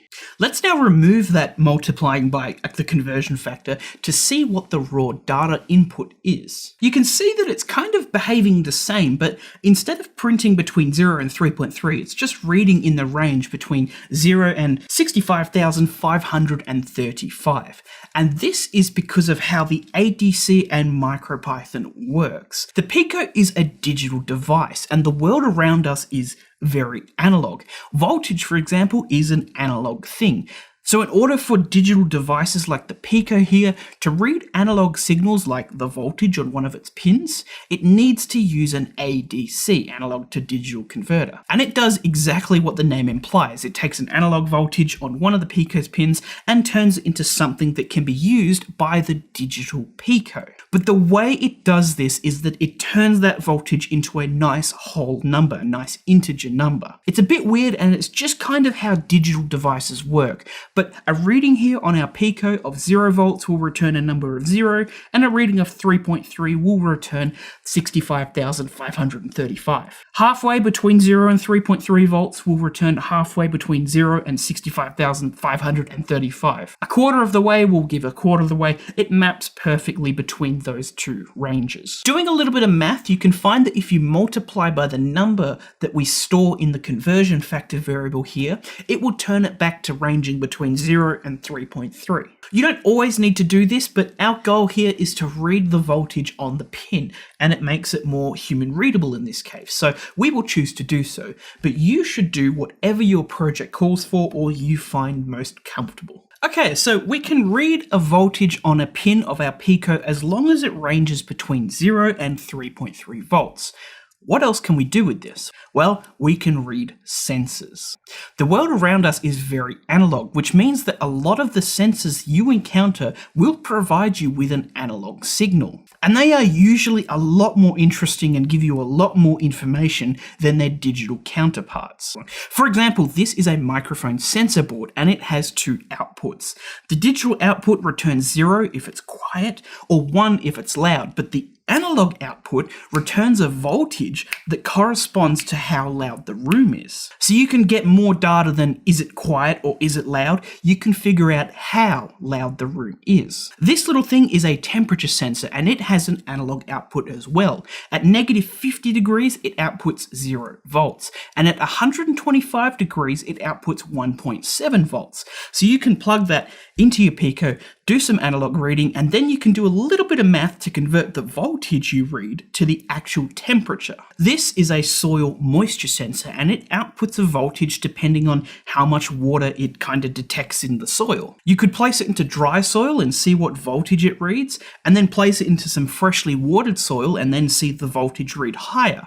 And then you could use the Pico to monitor the voltage level that the sensor is outputting, and then turn on a water pump when it gets too dry. We do exactly this in a cool self-watering plant kit. Another idea is using this. It's a force-sensitive resistor, and we can wire it up so that it reads 0 volts, and then when we put some force on it, it will output a higher voltage. We could then place it under a mat and then use a Pico to measure the spikes in voltage as people step on it. You might even be able to detect whether it's a pet or a human. A cat or a dog would put less pressure on it and will result in a smaller change in voltage, while a heavier human will result in a larger signal. What I'm trying to say here is there is just an incredible world that opens up now that we can use analog sensors. All right, 3 key takeaways. 1.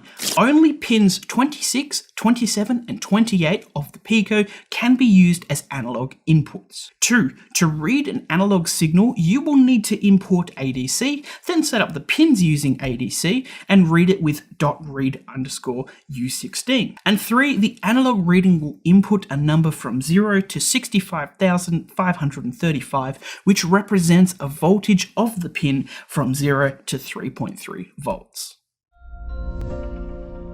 We've just covered analog inputs, so we should now be covering analog outputs, right? Well, about that. Long story short, going from analog to digital is not too hard, but it turns out that going from digital to analog is a lot harder, to the point where most microcontrollers can't natively output a true analog signal, meaning they can't output a constant voltage between 0 and 3.3 volts. However, we can use a little bit of trickery to create a replica or an imitation of an analog signal with something called pulse width modulation, or PWM. The pins of our Pico can only output 3.3 or 0 volts, no in between, but we can switch a pin on and off and on and off and off very fast, as in thousands of times a second fast, to create an average voltage somewhere between 0 and 3.3 volts. If we had a pin on for 1 millisecond, then off for another millisecond, then on for another and off for another, and we keep repeating that pattern over and over, we create an average voltage. And because we have that pin on for 50% of the time in this situation, we create an average voltage of 1.65 volts, which is 50% of 3.3 volts. The percentage of time we keep the pin on in this on and off cycle is called the duty cycle. A cycle of 100% would be on all the time and would give us 3.3 volts. A duty cycle of 10% would be on 10% of the time and would give us 0.33 volts. A duty cycle of 20% would give us 20% of 3.3, which is 0.66 volts, and on and on. You can calculate any voltage between 0 and 3.3 for any percent duty cycle. And this is how we can create our fake analog output. We can use a PWM signal and set its duty cycle to output the average desired voltage that we want. Now, it's not a perfect replacement, but it's usually a good enough imitation, and a lot of other digital devices won't notice the difference between PWM and a true analog signal. Let's copy and paste the demo code and go through an example of this.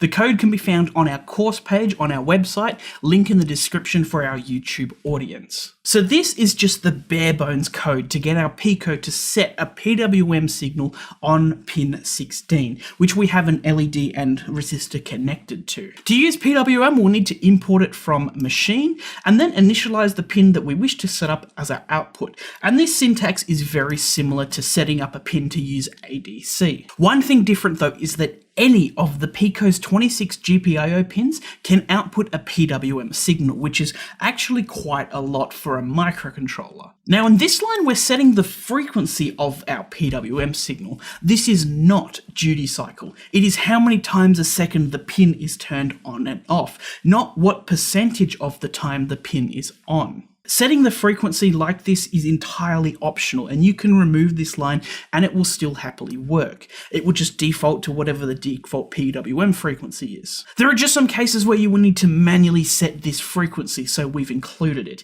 But I'd like to stress again, this is not the duty cycle, it's more so how many times a second the duty cycle is pulsed on the pin.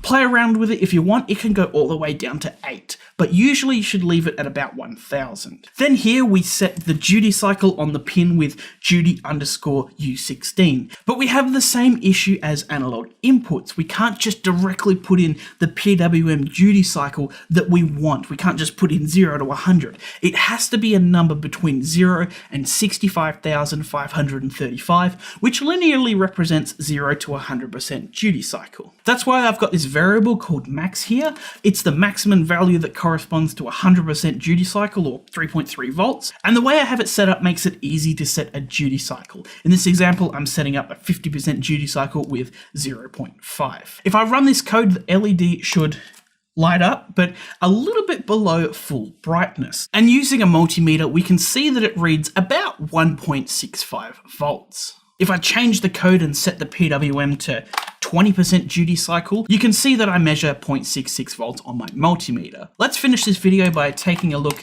at the second lot of example code. This code will read the voltage from the potentiometer and output it onto pin 16 of the Pico. A nice and simple example that kind of nicely demonstrates analog inputs and PWM outputs in an interactive example. Here we're just reading the raw analog input value of the ADC, some number between 0 and 65,535, storing it in a variable called pop value, and then outputting that exact value onto our PWM pin. We also print it to the shell just so we can see what's going on. Run the code and you should now see that the LED brightness is now being controlled with the potentiometer. And this is a really cool ability we have unlocked with analog inputs and PWM outputs. So now we know how to use PWM to set an average voltage between 0 and 3.3 volts on the pin of our Pico.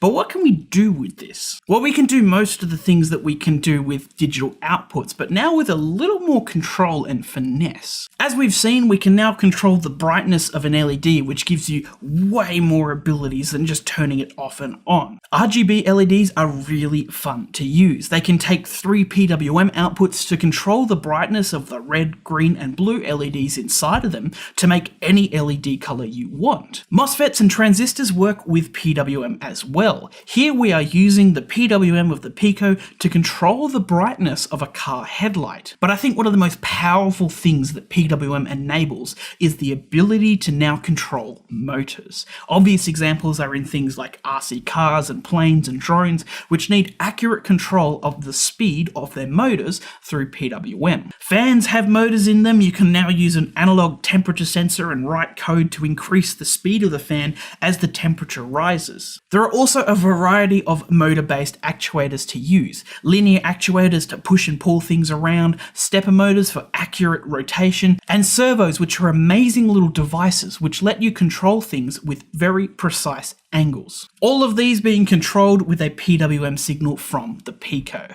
Okay, 3 key takeaways. 1. Pulse width modulation, or PWM, can be used to imitate an analog output by rapidly switching a digital pin on and off. 2. We use the term duty cycle to describe the percentage of the time that the signal is on, and this is how we control the average voltage of the pin. And 3. Any of the Pico's 26 GPIO pins can be set up to use PWM, which uses a value between 0 and 65,535 to represent 0 to 100% duty cycle. Libraries are an incredibly powerful tool that can make life a lot easier because they're kind of like just pre-written pieces of code that can do a lot of the heavy lifting so you don't have to. We've actually already been using some libraries, mainly for sleep and for the setting up of the pins. When we use time.sleep, we don't need to see what's going on behind the scenes, but there is an incredible amount of things that happen to get the Pico to go into that sleep. What happens on a hardware level is quite complex and very involved, but thankfully you import the time library, just a single line of code, time.sleep, and it does it all for you. Alright, libraries let us use pre-written code to make our life easier. Now let's get practical. MicroPython has something called standard libraries. When you install MicroPython onto your Pico, these libraries come inbuilt with it. And to enable it, all you need to do is import and then the name of the library. To name a few of these libraries, we have the machine library, which lets us use ADC, PWM, and pin, which lets us set up the pins of our Pico. We have the time library, which we've been using for the sleep function. There's also the math library, which contains functions like cos, sine, tan, and logs. And Bluetooth. Bluetooth, well, lets you use Bluetooth functions on your Pico. There are quite a few standard libraries, and a quick Google search will let you know which ones you can use. So we have standard libraries, but there is also a world of external libraries, and there is a mind-boggling amount of them, often for very, very specific and niche applications. A lot of the time when you buy a module like this really cool OLED display here, you will find links to an external library to help you use it, or if it's a common module, you'll be able to find some with a quick Google search. And when you start using more complex modules like that OLED module where it's quite difficult to interact with it, you're going to be using a lot of libraries, and a lot of the work you're doing is going to be very library dependent. But these external libraries need to be downloaded and installed onto your Pico. They don't come standard with MicroPython. So let's go through an easy example of a library that you might commonly use, the Servo library. So we're just going to go through the real world process of looking for a library to help drive a servo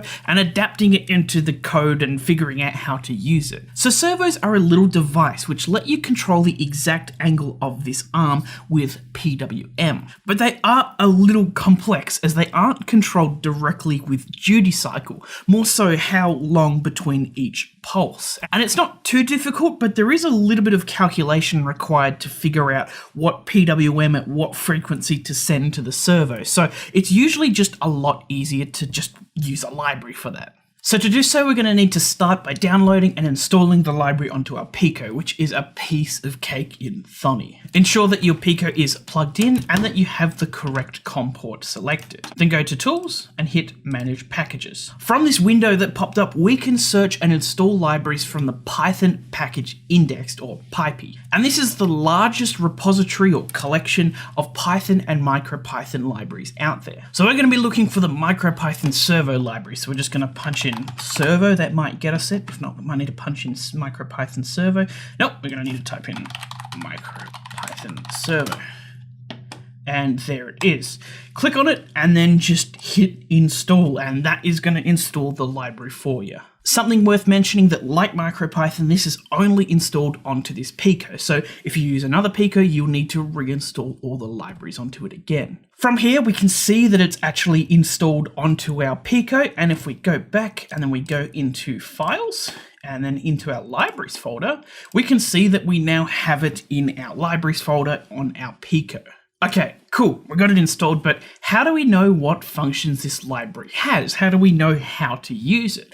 Well, this is where we're going to have to rely on the creator of the library to give us some documentation on how to do so. A good way to check is to go back into Manager, and then we can go click on there, wait for it to load a second, and then we're going to be able to open up the Pi page, which hopefully has some documentation for us like it does. Sometimes you may have a specific web page or guide with documentation on it already, or maybe a quick Google search of the library can give you something. Whatever is available is best. Here we can see that the creator of this library has already given us some example working code, which is really helpful in this situation.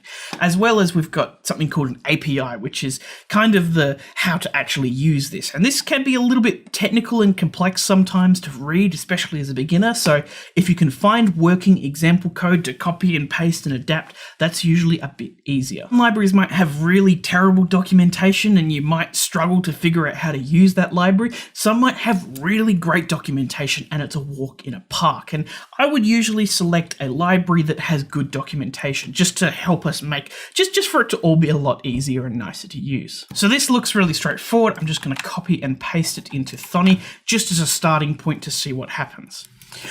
All right, let's plug in our 9-gram servo so we can see what's up. Now, there is two common color schemes for the 3 wires on the end here, so we're just going to go through both of them. Okay, so for our power wires, you're going to have a red and then maybe a black or brown one. So plug ground into ground. And then we're going to be powering it off of VBus this time, which is the one on the top right here. This is because this servo runs on 5 volts and not 3.3 volts, and it can draw up to 600 milliamps of power. We'll talk about this in a later video. Then we're going to grab our signal wire, which is either going to be orange or white, and plug it into GPIO 0 at the top there. This is just for our example. Any pin that can create a PWM is one that we can use for a servo. Okay, we're going to go back into our code now, and first things first, I can clearly see that that is how they're setting up the pin, so we'll set it to pin 0, which we plugged it in with. Import time, import the library, so from servo, they're importing the servo library we just installed, and if we run that sample code, we can see that the servo twists. Now from here, I can modify this code however I want. Like here, I've put it inside of a while true loop, and then I've changed the sleep to 1 second, and then I could change this to 0 degrees, 90 degrees, and 180 degrees. And if I run that, we can now see that it is swinging 90 degrees each time. Here I've just found the most important things, which is the command to actually set the angle of the servo and the actual setting up of that's required to get to that point. And this might need a bit more investigation depending on what library you're doing, but it's a process that you're frequently going to do, and the experience is going to be different every time. There is also another way to import a library. Sometimes you might get the library directly as a .py file. You might be following along with a tutorial and then it just throws you the library directly as a file like this. So to upload it to the board, you're going to need to obviously plug it in and then open up the File Explorer in Thonny. Then under your computer files, you're going to need to navigate to the location of the library. So here it is for me. And then on your Pico, you want to open up the libraries folder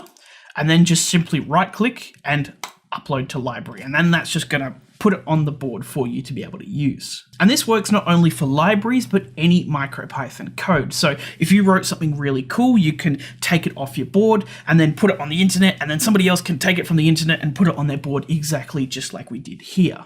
Something important worth touching on here as well. You might have seen 2 ways that we've been importing libraries so far. So there is just the import, which we're doing here, and then we've also got the from something import something. And they're both importing a library, but they're doing it in slightly different ways. Let's use the time as an example. When I say import time, I'm telling it to import the entire time library with all of the functions that it contains. And if I want to use the sleep function, I have to say, in the time library, sleep, use the sleep function. The other way to do it is that I could say from time, import sleep. And what this does is it only imports the sleep function from the time library. When I do this, I have to change how I use sleep in my code because we don't need the time.prefix anymore. I can just use sleep. This also means that if I only just imported machine, which imports pin, ADC, PWM, and every other thing under machine, when I call pin here, I have to specify machine.pin with the prefix. And also in here, machine.pin, and then I'd also have to do it, if I can copy and paste, there as well, which gets really lengthy. So if you import the whole library, when you call a function, you need the time dot or the machine dot prefix on the front there. If you just import that specific function from the library, you don't. There is no right or wrong way to do this or how you import libraries, and you should do whatever you are comfortable with or whatever the project requires. Okay, so 3 key takeaways. 1. Libraries are pre-written pieces of code that can make life much easier for us. 2. There are standard libraries that come with MicroPython and external libraries that you can go out and find and install onto your Pico. And 3. When using external libraries, you will need to look for documentation in order to figure out how to use it, and you often have to rely on the creator of that to make good documentation. So far, we've been running our Pico off of our PC, both by powering the Pico off of it and by running code stored on the computer but running it on the Pico. And this is fine when you're developing code, but most of the time your projects will need to run without a computer. So in this video, we're going to go over how to run code off the Pico itself and how to power the thing. In Thonny, if your Pico is connected and the right COM port is selected, you're able to hit View and then click Files. And you'll be able to see on this top tab here, you'll be able to see your computer's files. And on this bottom tab, you'll be able to see the files stored on the Pico itself. Now your Pico might be rather empty. Mine here is a bit chockers full of files from some previous projects. And all of these .py files, Pi files, are actually MicroPython code which we can open, exactly like if they were on a PC, except we're just kind of storing the files on the Pico like a USB stick. And as you can see, we can open up a file, we can edit it, work on it, save it, and put it back on the Pico. Now, if you see here, I have a file called main.py, and this is a very special name as it's the file that the Pico will run automatically whenever it is powered on. For example, this USB is not plugged into a computer, just a phone battery bank, and if I plug it in, the LED RGB code works because I've saved it as main.py. And that's how we run code without the computer. You get it all written up, store it in main.py, and the Pico will always run that file if it's stored on it. If you want to edit the code, then you can do so by plugging in the Pico, go back into Thonny, open up main.py, edit it, save it, put it back. As long as it's called main.py, it's going to run it when it first gets powered on. Super easy. Now we need to power it, and to do that, there are two common ways to do so. The first is the way we've been doing with micro USB, and the second is by connecting our power directly to VSys. Let's start with the micro USB because it's probably the easiest to do. Very straightforward, plug the micro USB into the Pico, and the other end into some sort of USB power supply, like a phone charger, one of those bricks that you plug into the wall, or a power bank like this. Any 5-volt USB power source that you can charge your phone off, you should be able to power your Pico off quite happily. Something worth noting here is that while power banks are a really great way to easily power your Pico with battery power, they may have some issues doing so. Long story short, the Pico consumes a very, very small amount of power, and many power banks are designed to turn off if they don't sense enough power being drawn from them. It's just a power saving thing. For example, here I've got my Pico plugged in, and if I plug in this, you can see that it powers on, and it's not detecting enough power being drawn, and it shuts off, and it's no longer supplying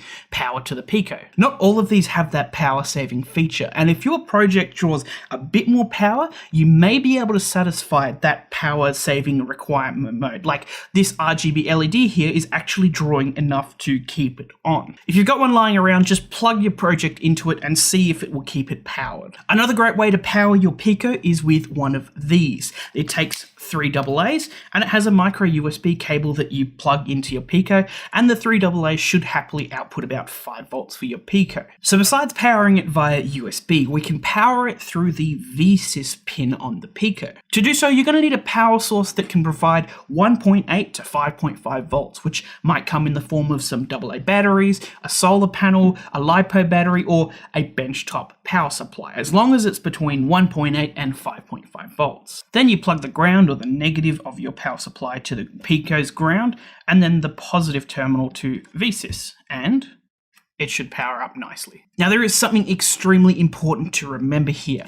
Do not plug in USB power and VSys power at the same time, because you are most likely going to damage or destroy something. The voltages are probably going to be mismatched, and you have voltage backfeeding to a power source, and that's not good. Something will break or go bang. That's why we recommend when using VSys to power your project, you use a diode for an extra level of protection. Here I am powering VSys, but between the positive of my power supply and VSys, I have put a diode, which only allows power to move in one direction. It creates kind of a one-way street for electricity. And if the diode is placed like this, I can safely power it with 2 power sources at the same time. I'd like to repeat, only with this diode here can you power it with 2 power sources at once. Diodes are polar, which means they have a correct orientation.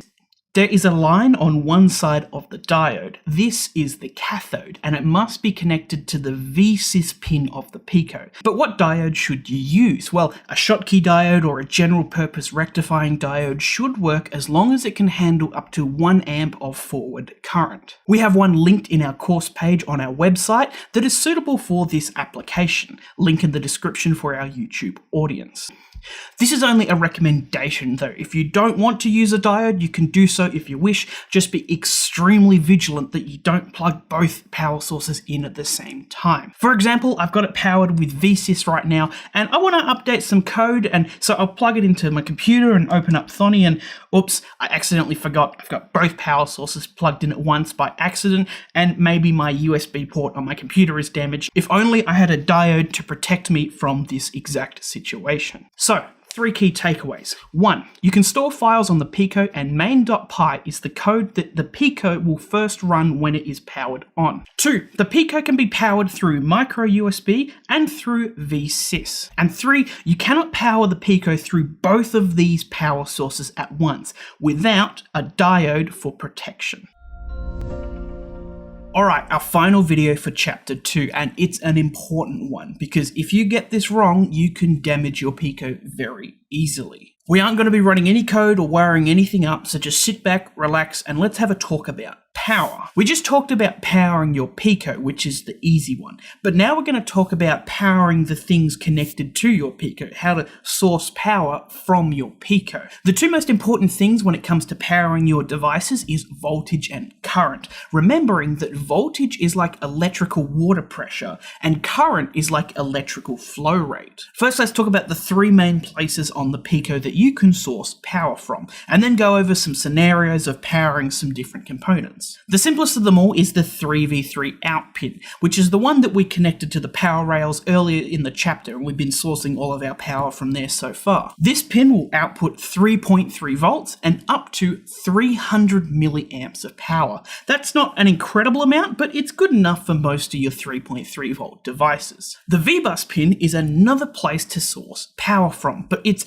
a bit more complicated than VSys. VBus kind of hijacks power coming from the USB, so you will only have power on VBus if your Pico is plugged in with USB. And that's going to give you a nice 5 volts, and if you don't plug it in with USB, you're going to get nothing out of it. The amount of current it can supply also depends on what you plug the USB into. This phone charger, for example, has a 5 volt 1 amp output. We can read it on the label. So you can get up to 1 amp from VBus if you plugged your Pico into it. If I plugged it into this 2 amp battery bank, VBus will supply up to 2 amps of current. But this is not an infinite power supply glitch. There is an overall limit of about 2 amps of current regardless of what you plug the Pico into. So let's say if this battery bank had 3 amps of current that it could output, I could only safely pull about 2 amps through VBus. So VBus is going to supply 5 volts when plugged into USB and will have however much current the USB source can supply, with a continuous maximum of 2 amps overall. The final one is from the GPIO pins themselves, which we have been using as well. These aren't a typical power supply, and I wouldn't choose to power things off of them, but when we plug things like our LED and resistors into them, we are technically sourcing power from the GPIO pins themselves. We know what voltages we can supply with digital and analog outputs, but the pins themselves can only output a maximum of 12 milliamps of current.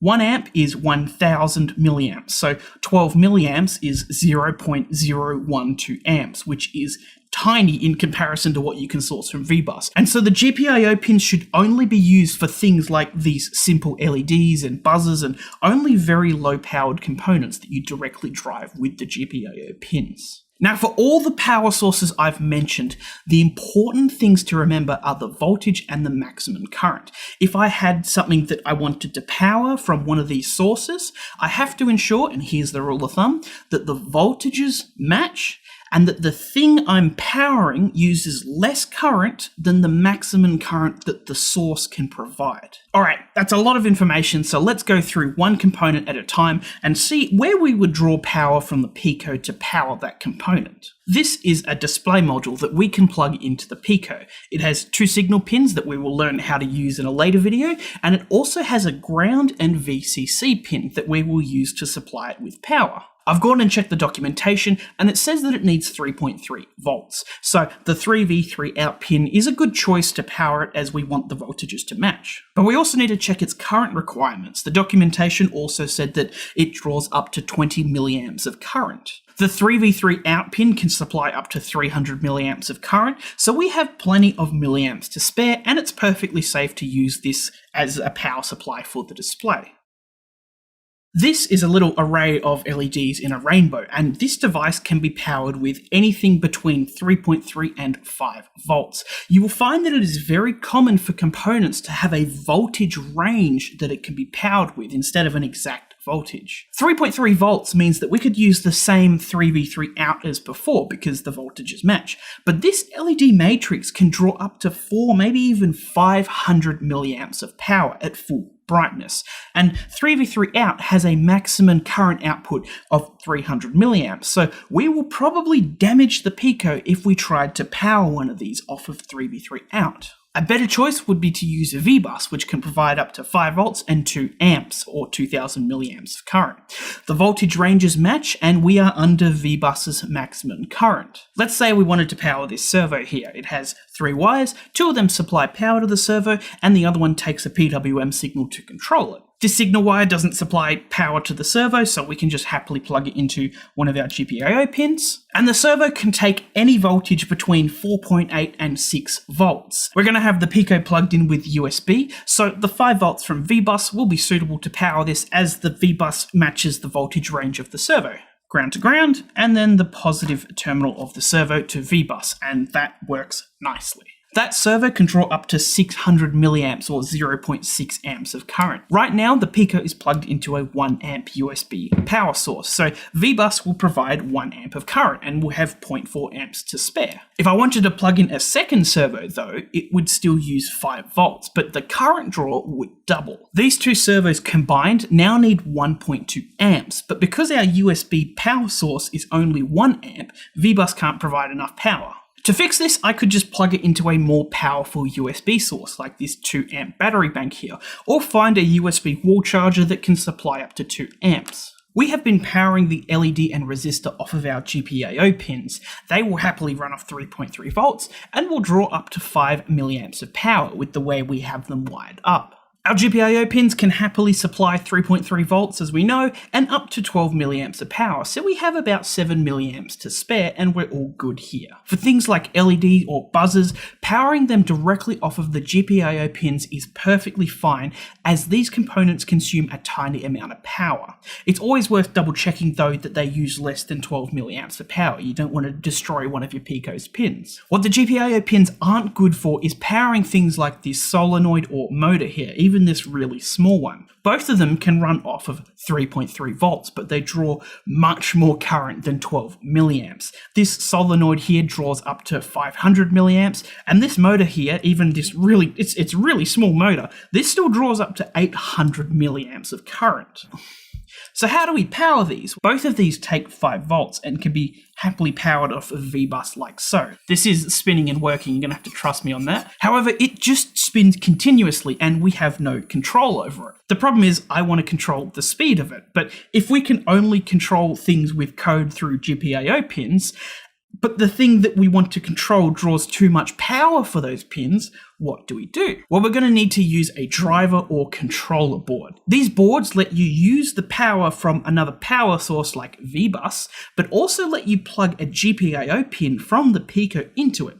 So you can write code to control the motor through that GPIO pin, but it takes power from somewhere else that can supply enough current. This course is not going to show you how to use these driver boards because there are thousands of them out there to choose from, and everyone has a slightly different setup. We just want to make sure that you're aware of them and why you would use them. Don't worry though, because they're usually really straightforward to use, and you'll be able to find many tutorials and guides on how to use some of the more popular ones out there. And one of the first things you'll probably use one of these for is controlling motors to make like a little car or a line following robot or something like that. Alright, long video with lots of information, I apologize, but we have one more thing and it's really easy.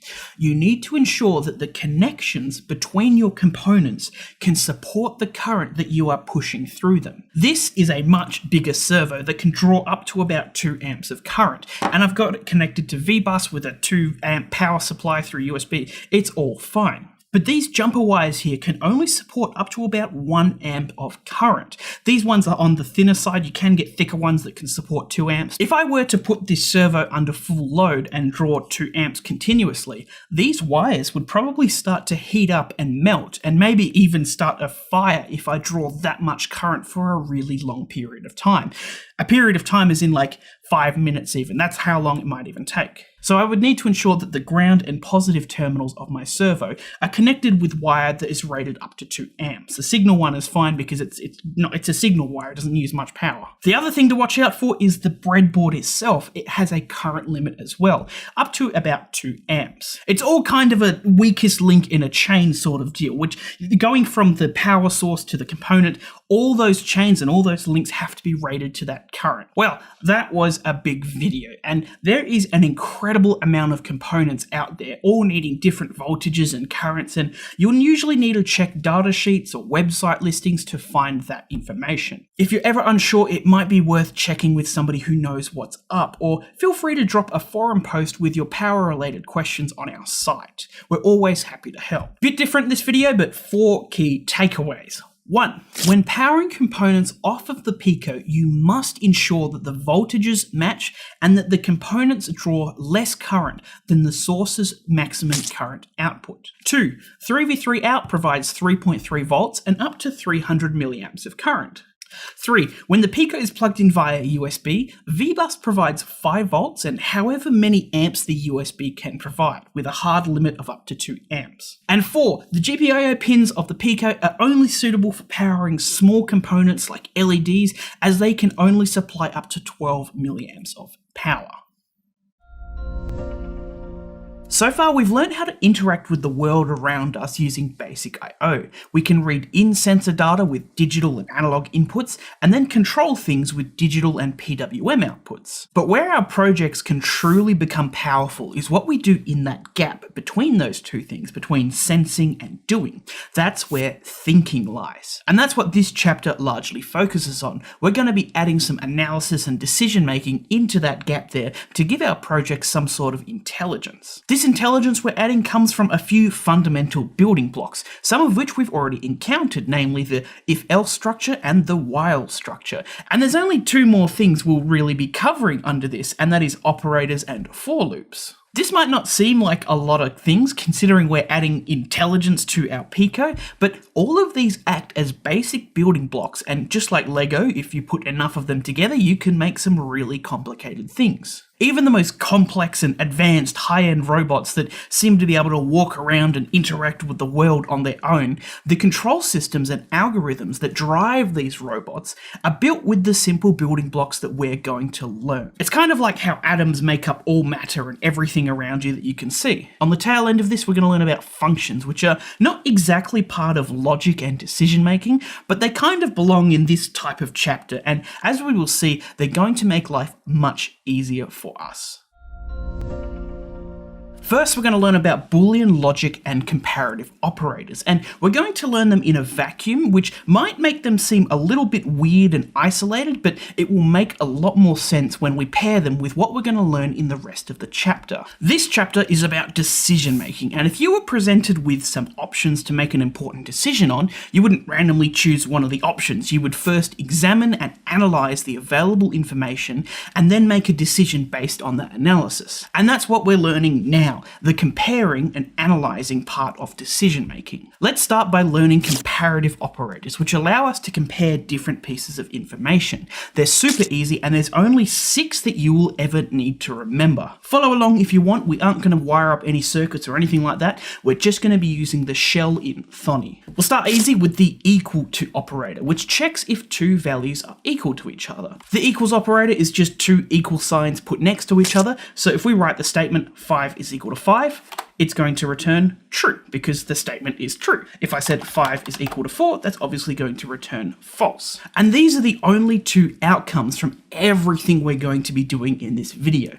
A statement can be boiled down to be either true or false, nothing else. And this is a fundamental aspect of something called Boolean logic. Our second operator, which is not equals to, is just an exclamation mark followed by an equal sign. If I write the statement 5 is not equal to 4, it obviously returns true, with 5 not equal to 5 returning false. And I think you can get the picture of this. I'm just going to move through this quickly. Our next operator is the less than operator. We can punch in 5 is less than 4, which returns false. Our fourth operator is very similar, and it is the greater than operator, which is just the opposite of the last one.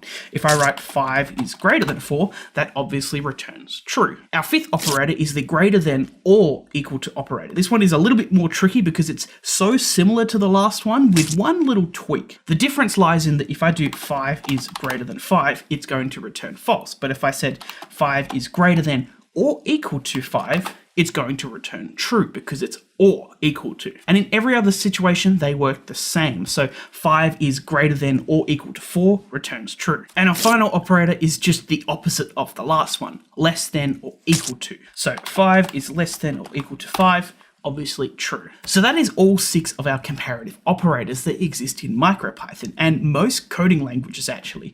But the way we've used them here is really weird. We know that 5 is greater than 4 and we don't need to use MicroPython and a Pico to figure that out. How you will more commonly use these comparators is with variables. For example, I could do x is equal to 10 and then I could make a check. Is x greater than 5? And that returns true. And in our situation here, x could be some sensor data that we're checking and evaluating. And that brings up a big rookie mistake. If I say x is equal to 10 with one equal sign, I'm assigning 10 to the variable x. And if I say x is equal to 10, with 2 equal signs, I am checking is x equal to 10. That's the comparative operator, and it's a fairly common beginner syntax mistake. Final thing for comparative operators, you can chain them together. So I could say 5 is equal to 5 is equal to however many 5s, and it's going to return true. And this is a really handy one, but you can check if a variable is within a certain range. So I can say, is x greater than 5, but less than 20? And that's obviously going to return true. We can check if it's in a certain range. So now we know how to compare things to each other. There is one more thing to learn in this, and that is comparing comparisons to each other. Kind of like one layer up from what we've been doing. There's only 3 things in this that you need to know: the AND operator, the OR operator, and the NOT operator. And these are called Boolean operators, but you might also hear them be called logical operators as well. Let's start with AND. If I write the statement 5 is equal to 5 and 4 is equal to 4, it's going to return true because both of those statements are true. If I wrote 5 is equal to 5 and 4 is equal to 3, it's going to return false. And this is how the AND operator works. If the statement on the left and the right side of the operator is true, then it will return true. If one or both of them are false, then it will return false. The next one is the OR operator, and it works very similarly, but only one of the statements on either side of it needs to be true. For example, if we plugged in 5 equals 5 or 4 equals 3, it's going to return true. If both of them are false, it returns false. If both of them are true, it returns true. As long as one of them is true, it's going to return true. The final one is the NOT operator, and it's kind of like an inversifier for statements, so it'll turn true statements false and false statements true. For example, if we said 5 is equal to 4, but we said not 5 equals to 4, it's going to return true. And it obviously works the other way around as well. Like comparative operators, you can also chain these together. For example, I've got not 5 equals 4 or 4 equals 3, which returns true because the left side becomes true with the not out the front, and then the OR evaluates both of those sides and one is true, so it returns true. You can also use brackets to help chain everything together. For example, I've got the AND in a set of brackets here with a not out the front, and this kind of notifies everything in the brackets. And you can go ham with this and chain many things together. Congratulations, you now know the 6 comparative operators and the 3 Boolean operators that make up some of the fundamental building blocks of intelligence. And with these blocks, if you get creative and chain enough of them together, you can construct any piece of logic or statement or analysis of information that you can think of. And in the coming videos, we're going to start applying this with some actual code. All right, 3 things to remember. 1, there are 6 comparative operators: equals to, not equals to, greater than, less than, greater than or equals to, and less than or equals to. 2, there are 3 Boolean operators, and, or, and not. And 3, you can chain these together into complex statements that ultimately will return a single piece of Boolean logic. Either a statement will be true or false. We just learned how to evaluate and analyze information by making a statement with operators, and now we're going to learn how to use the if-else structure to make decisions and execute code depending on the result of those statements. We've already touched on this structure before, but in this video we're going to formally go over it and in a bit more depth with some examples. There are only 3 things we need to learn here: if, else, and else if, which is a combination of the 2. So we're just going to go along and write a really simple program that takes in a score and then gives it like a grade rating based on what percentage that score is. We're going to start by just creating a score here, and this is what we can change to run through the different logic we're going to create. And then we're going to create a grade here, and we're going to start it by being not marked. Just in case we don't update it, we can see, oh, our logic didn't update. And now here, we're going to start with our if statement, and it's really easy. It is the if keyword followed by a condition. So we're going to say if score is greater than or equal to 50, and then we're just going to put a colon there, and then whatever we indent into it is what will be run if that condition is true. So we're just going to say in this circumstance, grade is equal to pass, and we're just going to assign a string to that. And then we're just going to add a print at the end, and we're just going to print grade. Sweet. And if we run this, we can see that our score of 70 goes through that if check. It is above 50, so it passes. Now, if we do less than 50, nothing happens because we haven't told it, we haven't created logic to say anything below 50 is a fail. And this is where we can use an else statement. We can say else grade equals fail. So if the if statement above it is not true, then the else is going to execute the code in it. Really straightforward. And if we run that, we get a fail. Sweet, that's what we need. That's a success in our books. There is another way we could have done that though. We could have instead said, if score is less than 50, then it's a fail. And that's going to return the exact same result. And you can actually just keep chaining if checks over and over and over if your program needs it. I'm just going to go back to else here because it's a nice little catch for anything that we might miss in our if logic. Now let's say we want to upgrade this to just going from a pass to a fail to maybe assigning a letter to it like A, B, C, D, or F. So what I'm going to do here is I'm now going to say if the score is above or equal to 90, it's going to be an A. And then I'm just going to chain some of them together. So above 75 is going to, let's do 75 for an A, and 65 for a B, and 50 for a C, and then a 40 or greater for a D. Sweet. And then anything else is going to be an F. And above 40 is a D. Sweet. We got our score set to 90, and if we run it, we get a D. What's going on there? If we set this to 60, we still get a D, but if we set it to 30, we get an F. So there's something going on here with our D here, because if it's below 40, it's going to be correct and be an F, but anything above 40 is going to be reported as a D. And this is because of how the if works. Each of these ifs here is its own independent check. So let's say that score is equal to 90. We make this check, score is above 75, so it's equal to A. But it's also above 65 because this again checks independently, so it's a B.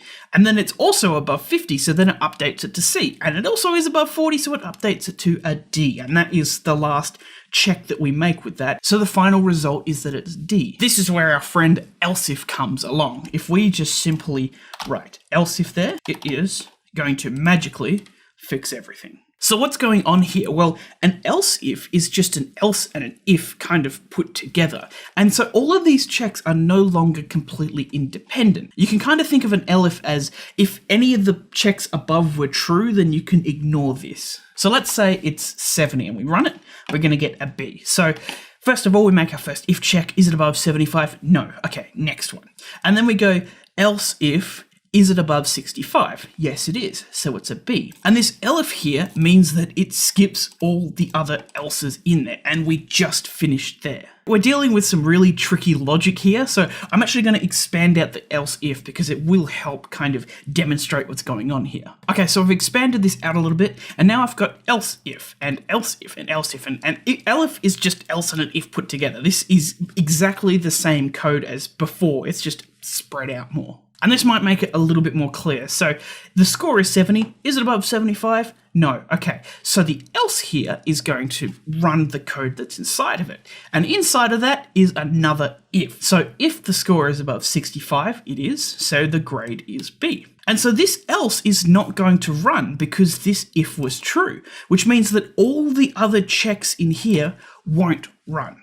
And this stops that issue we were having when we had only if statements. And I'm just going to condense it back down to elifs, which, by the way, is exactly the same code. It's just a lot neater way to write it all. So there you go. If statements act independently on each check, and elif statements are kind of dependent on the checks before it. This difference between if and elif is a little bit tricky, and when you start getting ifs inside elifs, it can really get confusing. So it's always a good idea that when you use logic, just really triple check that you've got your logic down pat. Alright, let's get practical and build an example. I've currently got open the demo code, which can be found on our course page on our website. Link in the description for our YouTube audience. The if-else structure isn't terribly hard, so in this demo code, we're going to introduce some unique applications of it in this volume control simulation. If we run the code, you can see that as we turn the potentiometer, we control the volume here in the shell, exactly like you would on a TV. And instead of printing it continuously, you can see that it only prints it when we change the value of the potentiometer. So we start by setting up a potentiometer plugged into pin 26, so wire that up if you haven't done so already. And then we have this constant here that we're going to use to map the ADC to go from 0 to 100 very nicely. Now here we're creating a string, which you can either put an A or a B inside of. We have our main while true loop here, and we've also got another one down here. This one's inside if method equals A, and this one's inside if method equals B. And this allows us to choose which bit of code we want to run here based on what we set this string as. So you can choose it to run either method A or method B. And this is a really handy tool to have when you're developing code. But this could be applied in other ways. For example, you could have a switch, and when you turn on the Pico and it's switched this way, it will start up in mode A, and if you switch it the other way and turn on, it will start up in mode B. So then in our while true loop, we start by reading the potentiometer, and then we have another if statement here. This compares the current volume reading coming from our potentiometer to the last one. And if the difference is greater than 2, or it is less than -2, it executes the code inside of it. And this little if statement here stops the code from printing continuously. It's the part that makes it only print when we change the volume. Then we have a very long if-else structure nested inside of that. And this checks if the volume is between 0 and 10, or 10 and 20, or 20 and 30. And if it is, then it will print out the appropriate volume bar text. And because we're using Elif here, once one of these returns true, it won't even check the rest of them. It's just going to skip over them. And then at the bottom, we update our last volume and put it to sleep for a little bit. Now, this is a very inefficient way of doing that, and there is a better way to do so, which is method B. So we will go up to here, change this to use method B, and run.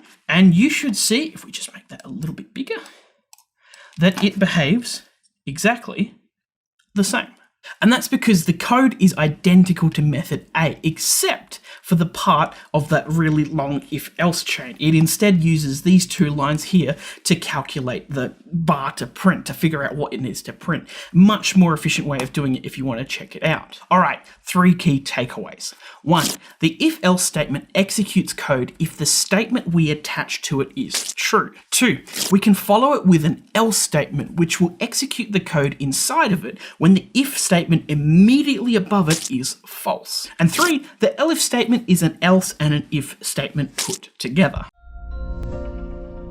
Loops control the flow of code, and there are only 2 types of loops: while loops, which we'll learn next video, and for loops, which we will look at now. Both of these loops behave very similarly, but there is a slight yet important difference in how they do so. A for loop runs code that we place inside of it over and over, and we typically use them when we know how many times we want that loop to run. That's the important distinction there on the end. They usually run for a known and predetermined amount of times. For example, let's say we wanted to flash an LED off and on 5 times. Here I have the code to flash it on and off once, and then here is a for loop that will execute the code inside of it 5 times, and our LED will flash 5 times.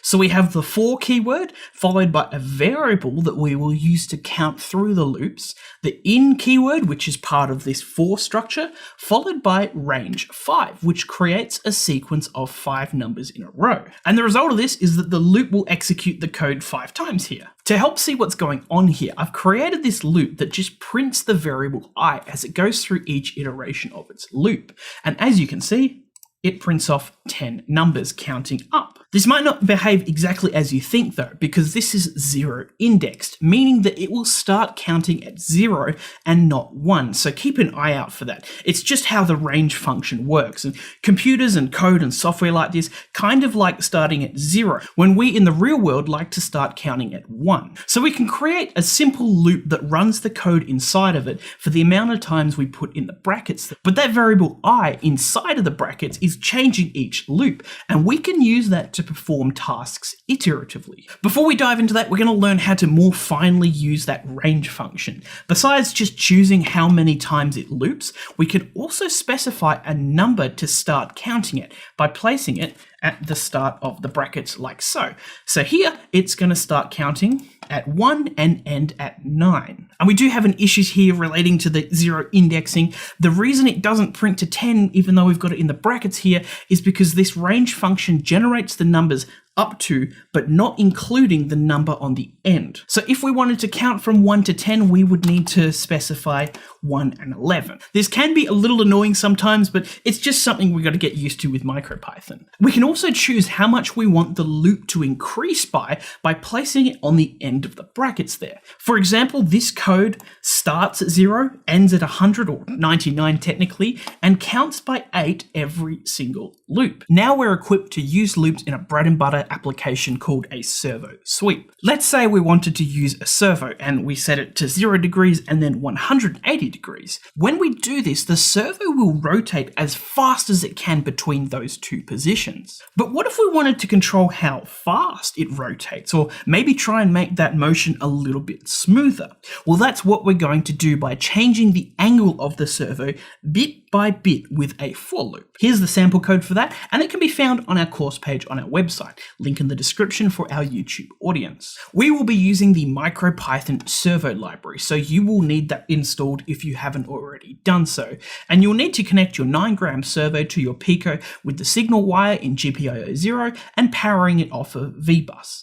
So here we are using a for loop with a bit of a modified range. We're going to start at 0 degrees and go all the way to 180 degrees, taking steps of 5. So 0, 5, 10, 15. Then in the for loop, we use the variable which we called angle and use it to set the angle on the servo. And then we've just got a quick sleep every cycle to help control the speed of the rotation. And then once that loop has finished counting to 180, we have another one that starts at 180 and goes to 0 in steps of -5. It's just the exact same, but in reverse. And if we rotate it, you can see that the servo sweeps from one side to the other in a somewhat of a controlled fashion here. This is a bit rough though, and could definitely do with some improvements. So if you wanted something to do, you could play around and you could make it smoother by reducing the step size and playing around with the sleep time to get some buttery smooth rotation. Just remember that the range function can only take a whole integer, meaning you can't use numbers with decimal points. You can't tell it to rotate by 0.1 of a degree. And this application of creating smooth motions with for loops is a really powerful tool and is great for anything PWM related. For example, this RGB LED is using for loops to cycle through all of its colors nice and smoothly. We're going to quickly go over lists, well, because they're important to learn, but they're also a powerful tool when paired with for loops. Lists are a data structure that let you store a collection of variables inside of it like a list. Here I'm creating a list called test test lists, and as you can see, you can just add elements to it by separating them with a comma. And you can store any type of variable in it. Here I've got a string, an integer, and a float all in one list. To access an element inside the list, you can do so with the list name and then put the element you want to retrieve in the square brackets like so. Just be aware that lists are also zero indexed, meaning that when I say I want element 0, like I'm doing so here, it's going to print the first one in the list. If I wanted the third number here, 1344, I would need to say I want the second element of it. That's because we start counting at 0. And it's a similar process to change an element in a list. Here, I'm going to set the second element to 13, and if I run it, you can see that it's no longer 1344. Lists are a really great tool, and there are many ways to use them, but they pair really well with for loops. Here, I am defining a list, and then instead of using the range function in my for loop, I am instead cycling through the list. And if we see that, you can see that it prints every single element that's in that list. We have 6 elements in our list, so it loops 6 times, and I is iteratively changed to each element in that list. And this is really powerful because maybe you want your Pico to count through a series of strings instead of numbers, or maybe you want it to count through a set of numbers that you can't make with the range function. Whatever you want to count through, you can use lists to manually do so. All right, 3 key takeaways. 1. For loops typically run for a known or predetermined amount of times. 2. You can use the range function to control how many times that for loop is going to loop, or you can get a bit more involved and specify the start, endpoint, and step size. And 3, if you don't want to use range in your for loop, you can use a list, which allows you to store a collection of variables inside of it. We just learned about for loops, and now it's time to learn about while loops. When we use for loops, we loop them for a predetermined amount of times, but a while loop, on the other hand, loops over and over until a certain condition is met. This type of loop uses Boolean logic, and we'll have our while followed by a statement that will attach to it, and while that statement is true, the while loop will keep looping over and over. This is how that while true loop in a lot of our code works. We manually put the Boolean true there so it keeps looping over and over forever. But usually when we use a while loop, we don't want it to loop forever, so we do something like this. We have the while keyword up here, followed by some statement, a colon, and then we indent into it the code that we want to keep looping while this condition here is true. Nice and straightforward. Here I've set up the loop to check if x is not equal to 20. Then inside the while loop, I set x to a random number between 0 and 20, print it off, and sleep for a little bit. And as you can see, it's going to keep cycling through and generating numbers until it reaches 20, in which the statement up here becomes false and the while loop stops. This is a bit of a weird example here, but instead of setting x to a random number, we could be reading an analog input, maybe the temperature of something, and then in the statement we could be checking if the temperature is less than 100 and doing something, and then when it goes over 100, that loop stops and we do something after that. Something to watch out for is that we have to declare x here, or at least before the while loop, before we check it, otherwise it's going to give us some errors. And usually once you're inside the loop, we're going to be updating the value of x, or we might get stuck inside of that loop forever. And just a quick little handy tip, this function here, random int, is a standard MicroPython library from the random library up here. Really great way to generate random numbers in your code. So that is pretty much it for while loops. It's not too much to know, but I want to show you 2 functions that are mighty helpful when using loops, and they work in both while loops and for loops. Let's start with the break function. When you call this function inside of a loop, it will immediately stop that loop, regardless of if the conditions are met or not, and it's going to move on to the next thing after that loop. We've got a slightly different setup here. Now the code will run as long as our number is greater than 5, because it will keep returning true. And I'm setting that that variable to a number between 0 and 1000. So the odds of this statement here being true is pretty darn good. And as you can see, we've also set up a button on pin 15 with a little if statement. So if the button is pressed, the break command will run. So if I run this code, we can expect that to keep going for a good amount of time. And if I press the button, that break statement is going to activate and the loop is going to stop dead in its tracks, even though that Boolean condition has not returned true. The continue function is a similar idea, and when we call it, instead of stopping the loop entirely, it will skip whatever is left inside of the loop and start the next cycle of that loop. For example, this is the same code as last time, but I've removed the button and the break part of it and put in this continue here, and that continue is only going to run if the number that is generated is greater than 100. So let's say we get to here, the number generated is 200, it will come to the if statement, which will be true, and then it will execute the continue, and then it's going to go up to the top again. And the print and the sleep are going to be skipped completely. So if we hit run, we can see that it's not printing any number larger than 100, because any number larger than 100 is going to activate that continue and it's not going to be printed. These break and continue statements aren't going to be used in every single loop you make. In fact, you might not very commonly use them at all, but they are very important to at least know about, because when you need them, you will need them. All right, let's dive into an application of a while loop and build something cool. Let's make a reaction test game. You will need the demo code, which can be found on our course page on our website, link in the description for our YouTube audience, and you'll also need an LED connected to pin 16 and a button on pin 15.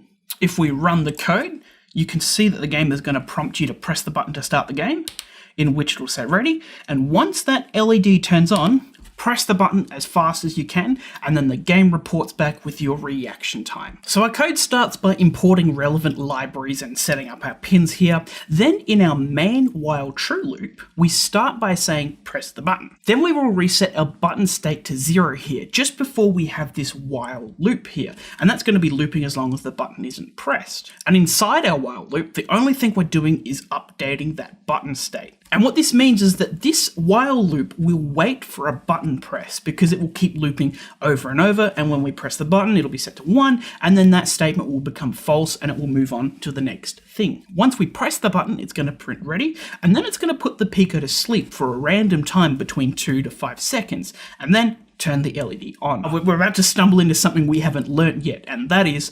time.tick_ms. When you turn the Pico on, it starts counting how long it has been running for, and we can get that length of time with time.tick_ms. So we store what the current time is, and then we have another while button waiting thing. It's exactly like the first one. Then once we press this button and proceed past the while loop, it's going to get the current time again, and then the stored time, and then use them to calculate how long it's been since we pressed the button. Then the LED turns off and we print your reaction time to the shell. Now this is a bit more of an involved example than what we're used to, so have a look at it, play around with it if you want, but if you can wrap your head around how we're using the while loops here, you're set. Also, don't stress too much about the time.tick function. It's just handy to remember in case you need to deal with anything time related like we're doing so here. And it might be worth remembering how we're using the while loops here to wait for a button press, because that is a simple yet powerful tool to know. All right, 3 key takeaways. 1, we have the while loop with a statement,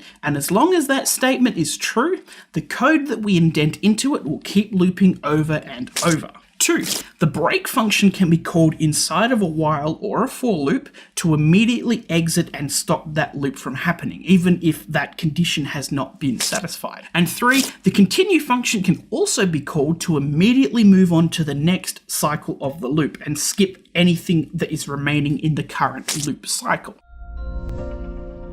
Functions are typically a bit of a harder concept for beginners to grasp, but an easy analogy would be like teaching a robot to do the Macarena dance. Let's imagine that you had to program the movements of a robot to do the Macarena. You might tell the robot to do that, and then that, and then that, and that, and that, and that, and so on until you tell it to rotate around. And with how that dance works, you repeat that exact same set of moves over and over.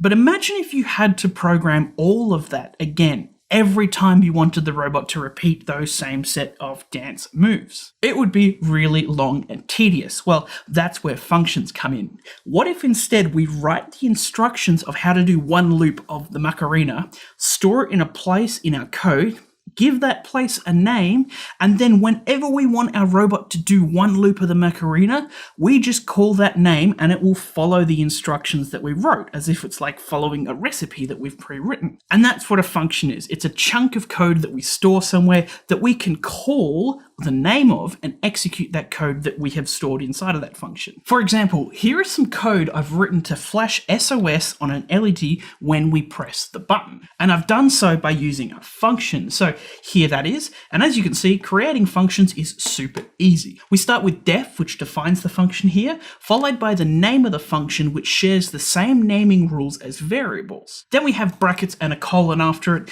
And then whatever code we indent into this function is the code that will be executed when we call it. So here I've just got a long list of sleep and LED.value to flash it 3 times short for S, 3 times long for O, and then 3 more short times for another S. But this code that you put inside of your function could be anything you want. It could do and achieve whatever you want it to do. And here where the indentation ends is where our function ends. And this function is defined in the beginning setup phase of our code before our while true loop, kind of in the same place that I would define variables in. Now, although it is placed before our main while true loop and our code runs from top to bottom in sequential order, it won't run this function or the code that's inside of it until we call it by its name. By placing and defining it here, we're just letting our Pico know that this function exists and this is what's inside of it. So our Pico would do the imports, it would set up our pins, it would go, okay, there is a function, it exists, it'd come to our while true loop, and then it would go, okay, if the button is pressed, now it calls the function and the things that are inside of it. So our Pico goes from where we call the function up to the start of that function, and then it executes all the code inside of that function. Once it's finished that function, it's going to go back, and then it's going to execute the sleep command, and then keep doing that over and over. And this is what functions are great for, when we have a set of code or instructions that we want to repeat multiple times in our code. And by doing so, we've stored this really long list of instructions up here in our function, away from our main while true loop. And so we don't have any of that cluttering up our code. It's really nice and streamlined. It's a lot cleaner and it makes it easier to read. When you call functions, you can also pass information and variables into that function. And the best way to demonstrate this is by making a function that just adds 2 numbers together. We're going to need some focus for the next 30 seconds because this is the part of functions that trips people up. So we start here by defining our function. Sweet. But if we create a function with variables in the brackets like we're doing so here, we are saying that this function needs to take in information. If we put 2 variables in here like so, we're saying that this thing needs 2 things to input into it. If we put 4 things here, we need to put 4 things into it when we call it, and so on. Now, when we call the function down here in our while true loop, we are sending whatever information we put in the brackets here to the function. Now, here's the tricky bit. When they arrive in our function up here, they are no longer called what we put down here. So these are no longer called X and Y. Instead, their names are now kind of temporarily changed to whatever we put up here in the brackets. So the first number we put here becomes the first number in here, and the second number in here becomes the second number in here. So in this function, we feed in X and Y, but when we are inside of the function doing whatever we want to do up here, we would now need to use the names num1 and num2. This is only when we are inside of the function though, and you can pick any name you want for these variables in the function. They don't have to be num1 and num2. So now that we're inside the function, just for this example, we're going to add num1 and num2 together and store it in a variable called total. You don't have to store it in a variable or anything like this. This is just what we're doing inside of our code, and you can write anything in here or do whatever you want with these variables. And then this return here is very special. It's how we get data out of a function. So here I say return total.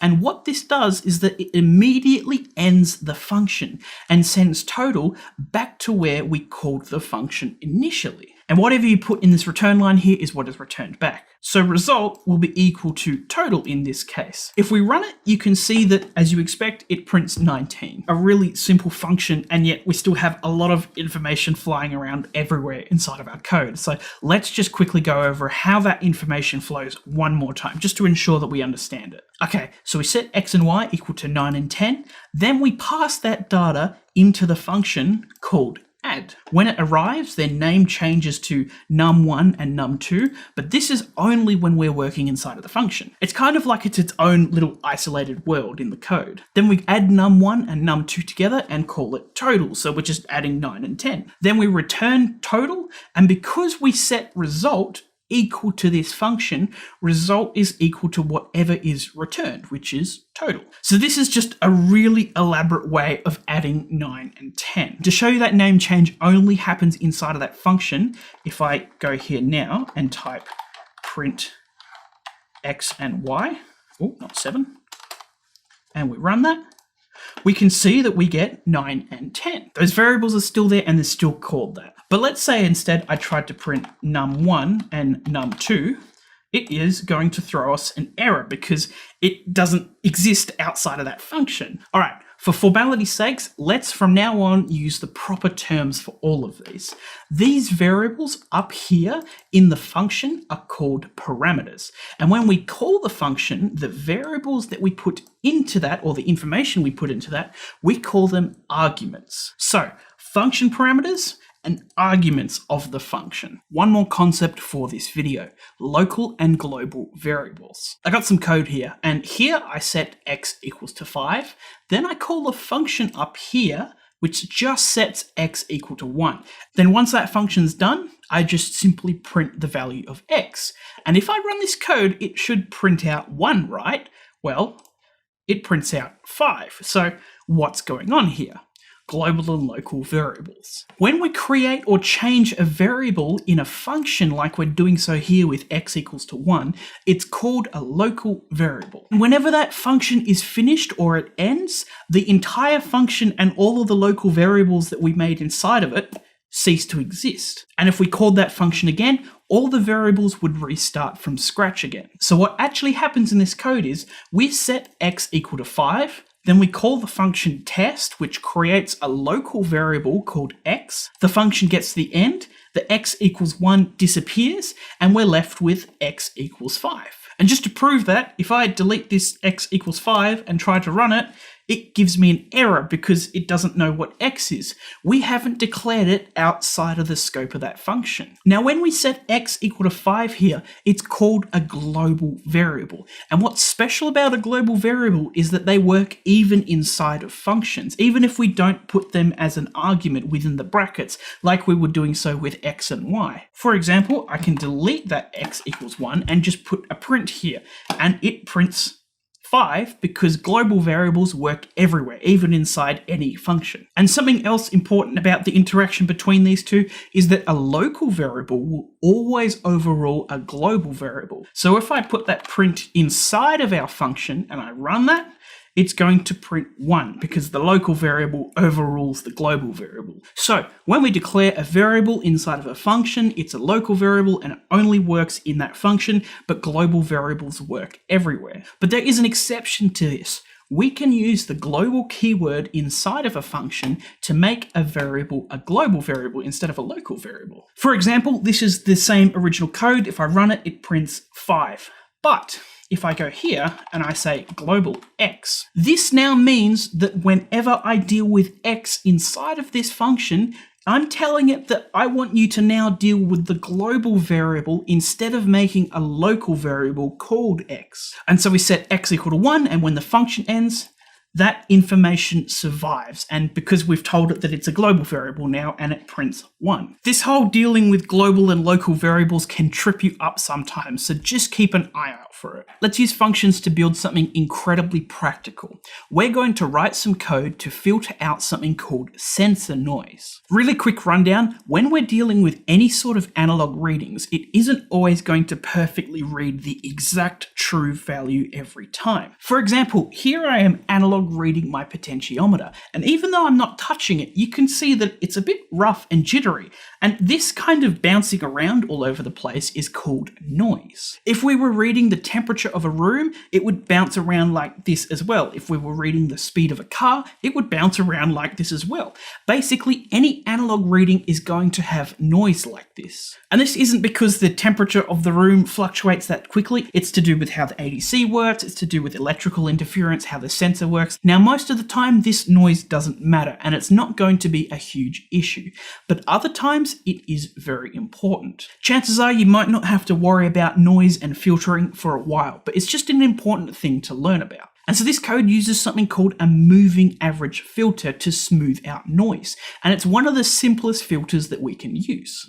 So the blue line that you're seeing is us printing the raw reading, and the orange line is the filtered reading. And as you can see, it is a lot smoother. And all our code is going to do is that it's going to remember the last 4 analog readings and takes the average of them. That's what the orange line is. It's just an average of the last 4 measurements. All right, you're going to need a potentiometer plugged into pin 26, and you're going to need the demo code, which can be found on our course page on our website. Link in the description for our YouTube audience. So we start by importing our relevant libraries, and then we set up a potentiometer on pin 26. Then we're going to define 2 functions here, update window and calculate average. We'll just come back to them in a minute. Then we're going to set up our variables here, and we're just using these to store the last few readings in. And these are going to be global variables because we didn't create them inside of a function. And look at our while true loop. Look how clean and easy to read it is because we're using functions and we have all that big nasty code in a function at the very beginning. So to start, we call update window, which if we go up to it,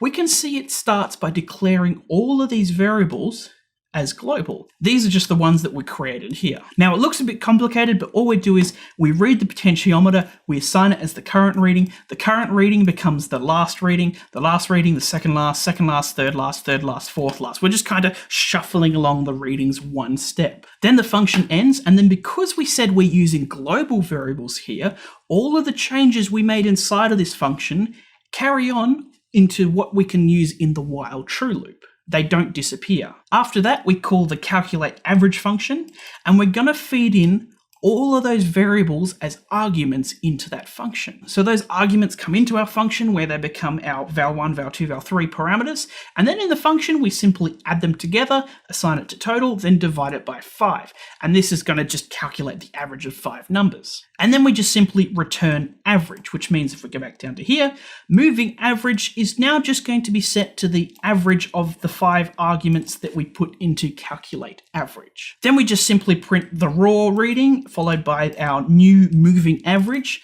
and then just put it to sleep for 0.1 seconds. And as you can see, the orange line is our moving average, and it is a lot smoother and actually a lot closer to the real reading of our potentiometer. Again, you don't need to use a filter like this in every project, and 95% of the time, the noise that you see is not actually going to really do much in your project, so don't stress about mastering it. We're kind of just killing 2 birds with 1 stone here, demonstrating functions and showing you a handy tool while we're at it. If you do ever need to use one of these, you can easily Google it and find a million other examples to use online. The important thing is knowing how to use functions and to just be aware that noise exists and that there are ways to filter it. So, when should you use functions? Well, there are no hard and fast rules for when to use them, and the answer is whenever you feel it's appropriate. And technically, you don't even need to ever use them. You could just put everything in that main while true loop.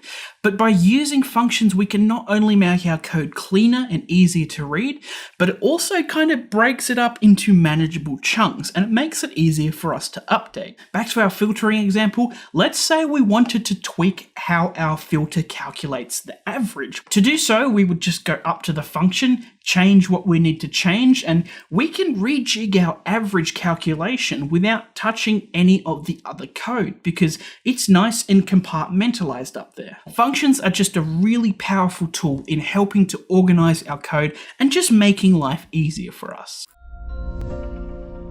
So we know how to read digital and analog signals, and these are great, they're really handy, but what if instead we wanted to use some more advanced sensors like this GPS module here? How on earth do you read GPS coordinates with a digital or analog input? Well, this is where we're going to need to use something called a communication protocol. Communication protocols use ones and zeros or bits to send information between devices in binary. And our Pico here does this by setting the voltages on its pins. 0 volts is a 0 and 3.3 volts is a 1. So the Pico can set those two voltages very quickly to send bits of ones and zeros to another device. So we can take information like a GPS coordinate, turn it into ones and zeros, then send it over a wire to another device, our Pico in this case, and then that Pico can turn those ones and zeros back into GPS coordinates. We're kind of just turning data into voltages and then on the other device turning those voltages back into meaningful data. Now both of these devices must speak the same binary language, and they also must agree on a system of how they are connected to each other and how they transfer data to each other, and this system they both used is called a communication protocol. We will be covering the three most common of them: UART, SPI, and I2C. And all of them have their own unique quirks and different applications, but we'll get into that later. We're going to learn how to use modules with our Pico. For example, this is an atmospheric sensor with an onboard temperature sensor. You connect 3.3 volts and ground to power it, and then you connect these two wires back to your Pico. And from these two wires, it's going to send the exact temperature reading back to your Pico. Remember, if we were to use a temperature sensor through an analog input on our Pico, we would only get back a voltage. And then we'd need to look at the data sheet and use some equations to figure out what's the temperature based on the voltage that the sensor is reading. And that's fine, there are situations where you would do that, but you could also just grab one of these sensor modules and that would do all the work for you, and it just reports back the final temperature. And that is a huge advantage of these modules. They are easy to wire up, easier to use, and most of the time they're going to save you a lot of time. And you can find a module for basically anything. Here is an OLED screen that you might have seen us been using already, and here is one to control servos on. You can plug 4 servos into it and then control that with just 2 wires.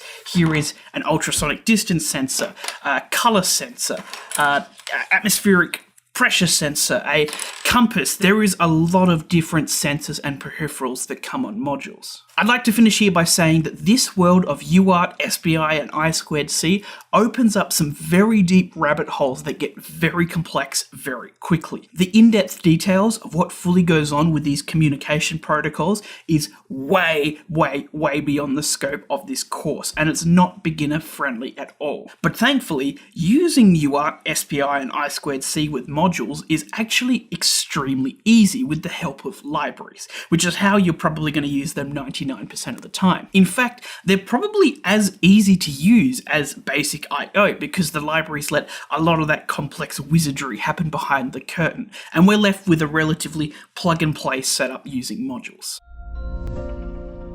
UART, or Universal Asynchronous Receiver Transmitter, what a mouthful, is one of the most commonly used device-to-device communication protocols out there. UART is a great tool which allows us to get 2 devices to talk to each other, and you can get them to work together in tandem to do things that you can't do on only one. To get 2 devices to talk to each other with UART, you're going to need 2 connections on each device. One wire to send data on, and another one to receive data on. These are called the transmitter pins, TX, or the receiver pin, RX. Now UART is something called a full duplex system, which is a really fancy way of saying that both devices can communicate with each other at the same time. They can both send and receive data simultaneously. And we will see that in a future video, this is not the case for all communication protocols, because with something like I2C, you can only have one device talking at a time. Now, both devices need to agree on how fast they're going to send and receive data between each other, and and this is called the baud rate. And so when we set up our devices, we need to ensure that they share the same baud rate. And there are a whole bunch of standard rates out there, but you'll most commonly encounter 9600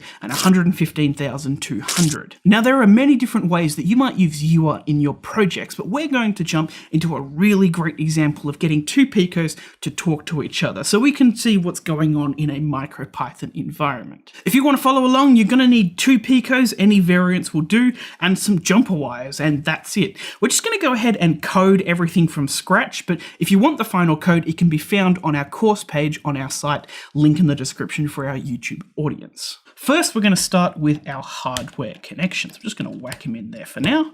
And all we're going to need to do is connect up the TX and RX pins. And this is something that catches a lot of people off guard, but you plug the TX pin of one Pico into the RX pin of the other and the RX into the TX. This is because if one transmits on the TX pin, you want to receive it on the RX pin on the other one and vice versa. So we're going to be using GP4 and connect that to GP5, like so. So RX to TX.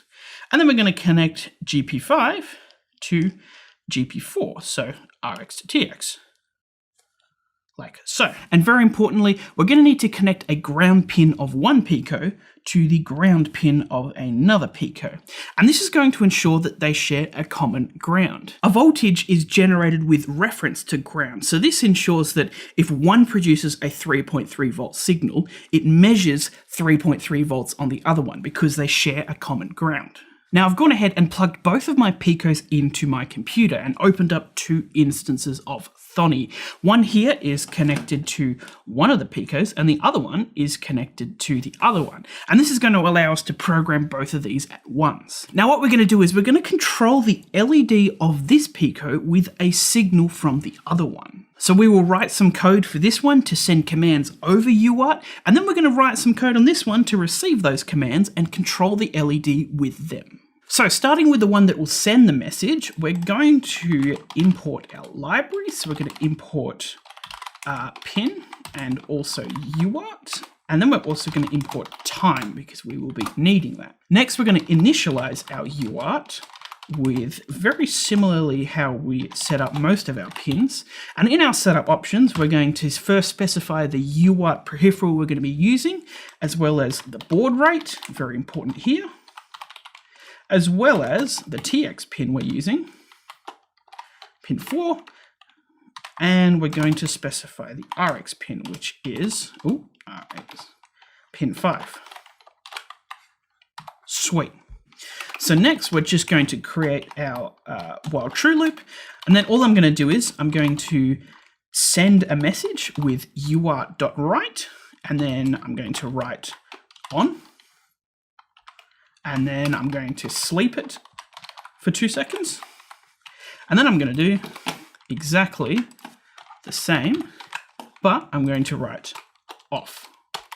And that's it. That's all we need to do to send messages over UART in MicroPython. It's really simple. And if we run it, nothing's going to happen because we're sending that data over, but we're doing nothing with it. Now let's write the code to receive it. So I'm just going to copy and paste what we had there. I'm just going to delete all that.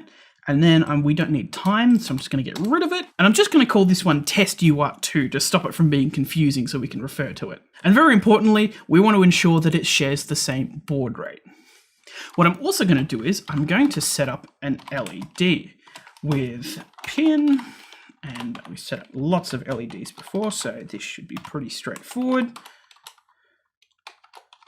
As I'm going to set that as an output. Sweet. Now to start with, we're going to need this test UART2.anyLine. Now we're going to need this .anyLine here because when the Pico sends data to the other one, that data is going to get stored in something called a buffer, which just kind of holds the data till it's ready to be processed. And what this .any does is it just checks if there is data in the buffer. And if it is, it will return true logic. So if there is something in the buffer, we're just going to assign it to a message and we can read it with just test UART2.read. Then to make it easier on us, we're just going to print message to the shell. And then we're just going to set up some logic here. So if the message is on, we are going to set the LED to on, and if it's off,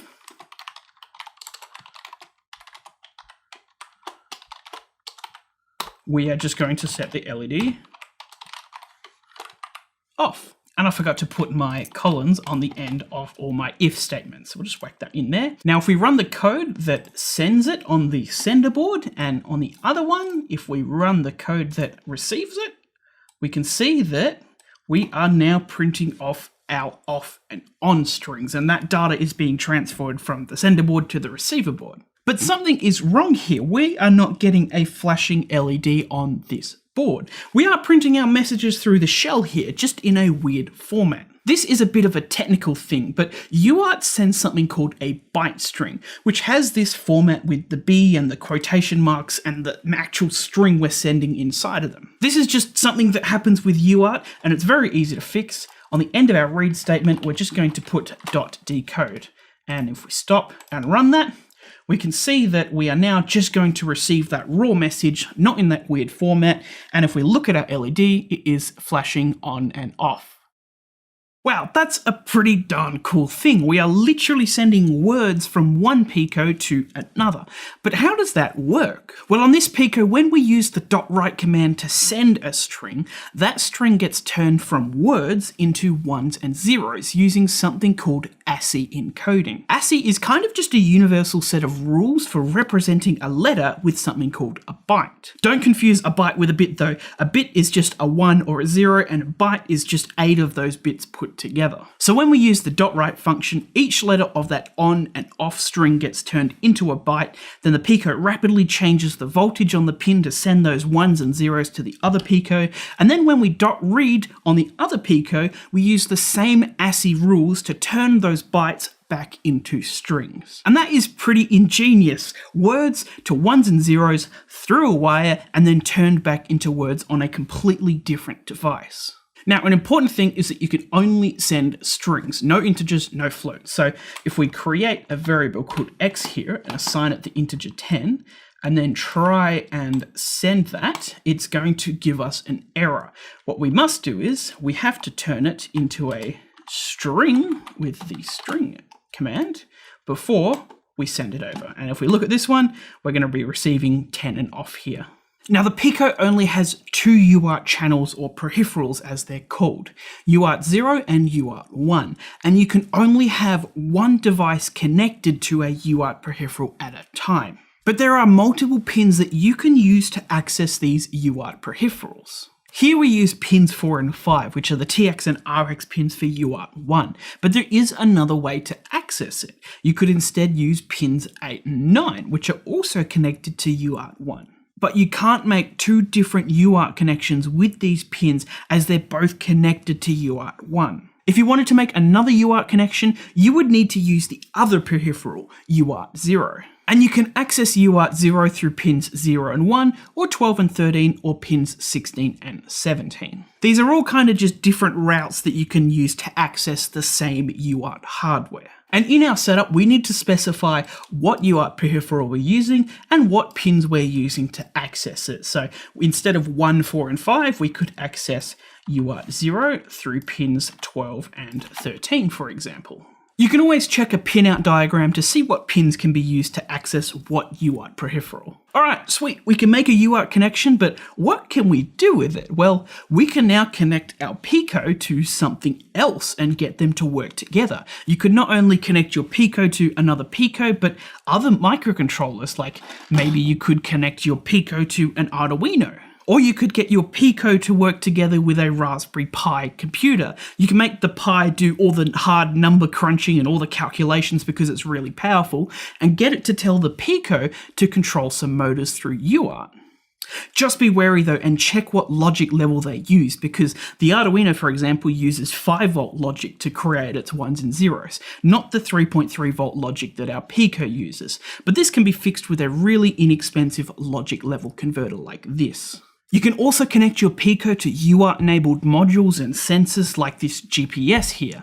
I'm using the exact same code from the demo to receive live GPS coordinates over UART. All the processing is done on the GPS, and I just get the final result through UART. And all I've had to do is plug power into the device and connect the TX and RX pins to my Pico. Now, your experience using a UART module might not be exactly the same as this though. You might need to install and use a library, but it shouldn't be too dissimilar. So, 3 key takeaways. 1. UART is a communication protocol that allows two devices to talk to each other at the same time. 2. It only needs to use 2 pins, TX and RX, and you connect TX to RX and RX to TX. And 3, we can use the .write and the .read to send and receive strings over a UART connection. Just make sure you use .any to check if there is something to be received in the buffer first.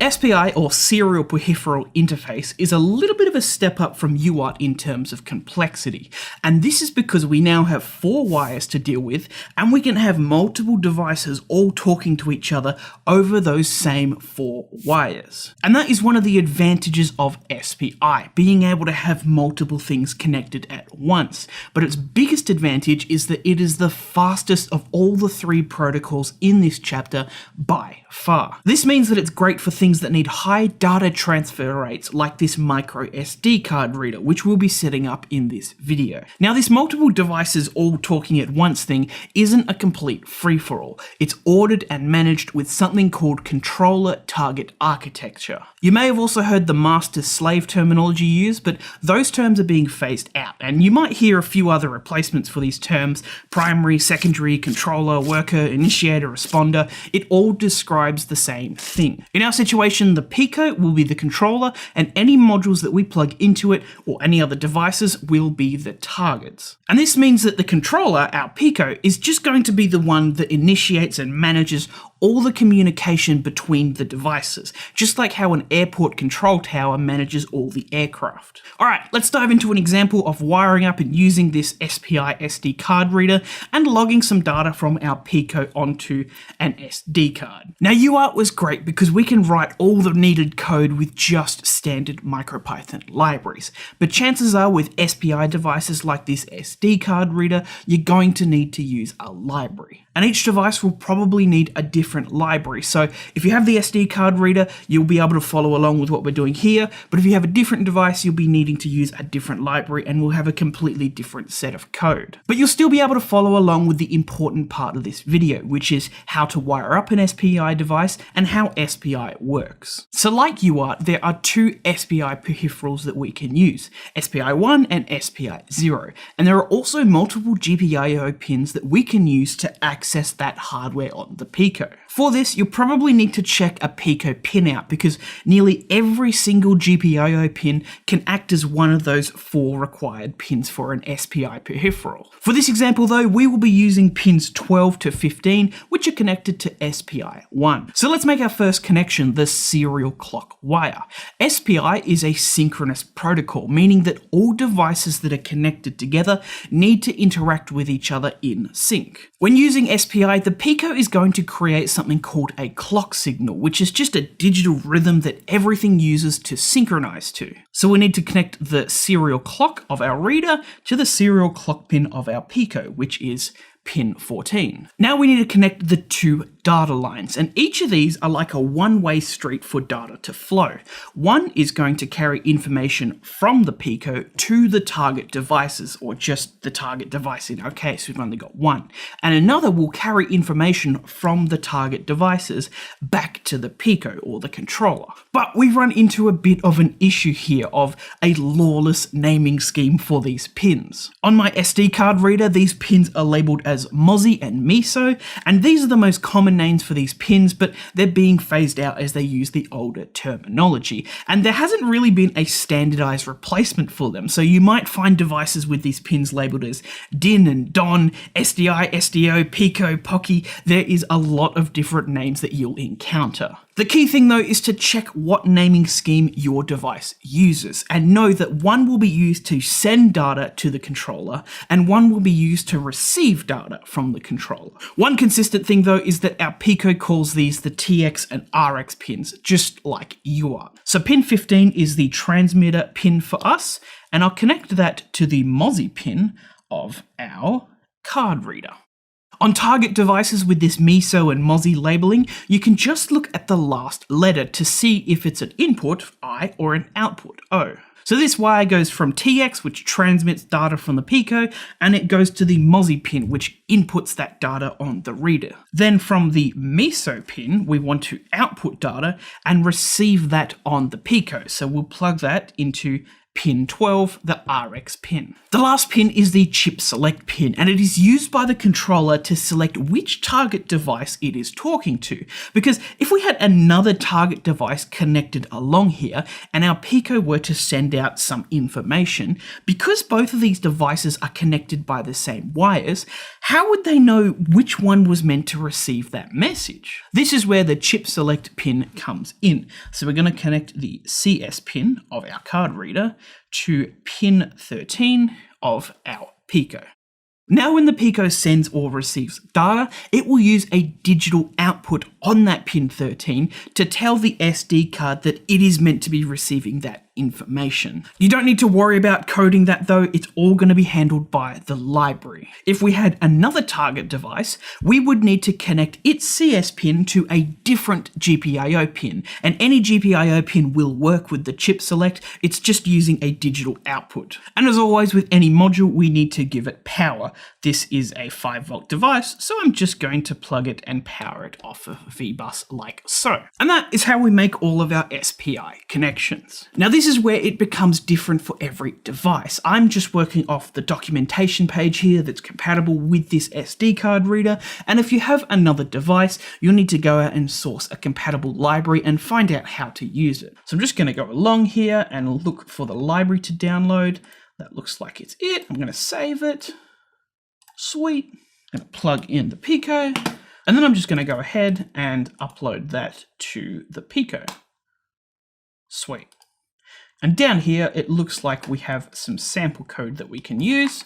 I'm just going to literally copy and paste that over directly and use that as a start. So it looks like this code analog reads and then just stores it with some time to the SD card. I'm just going to modify it real quick.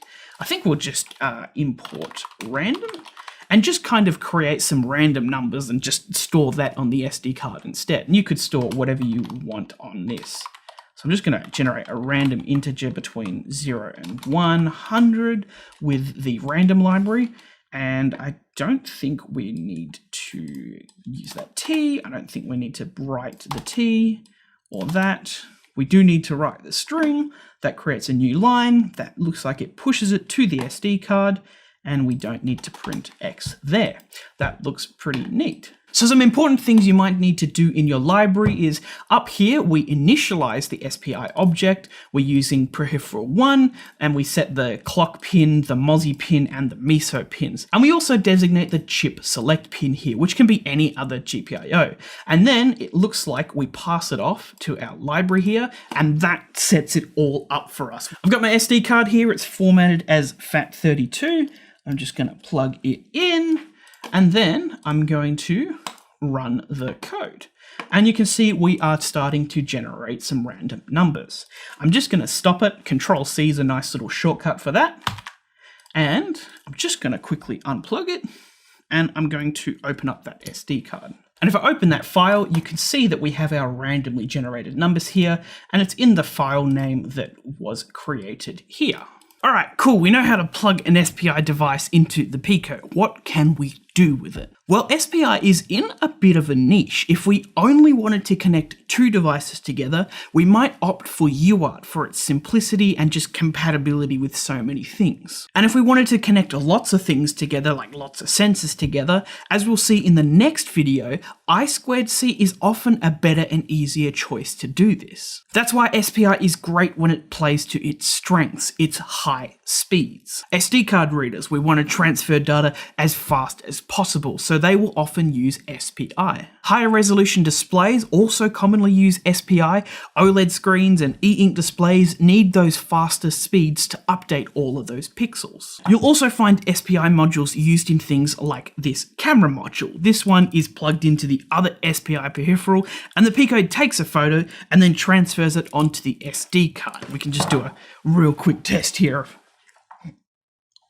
And it does take a few seconds though, because capturing photos and processing images like this really starts to push microcontrollers like the Pico to its limits. But this is not to say you can't use SPI for things like sensors, because sometimes you may not even have a choice and may have to use an SPI sensor, but more often you'll find them in these high-speed applications.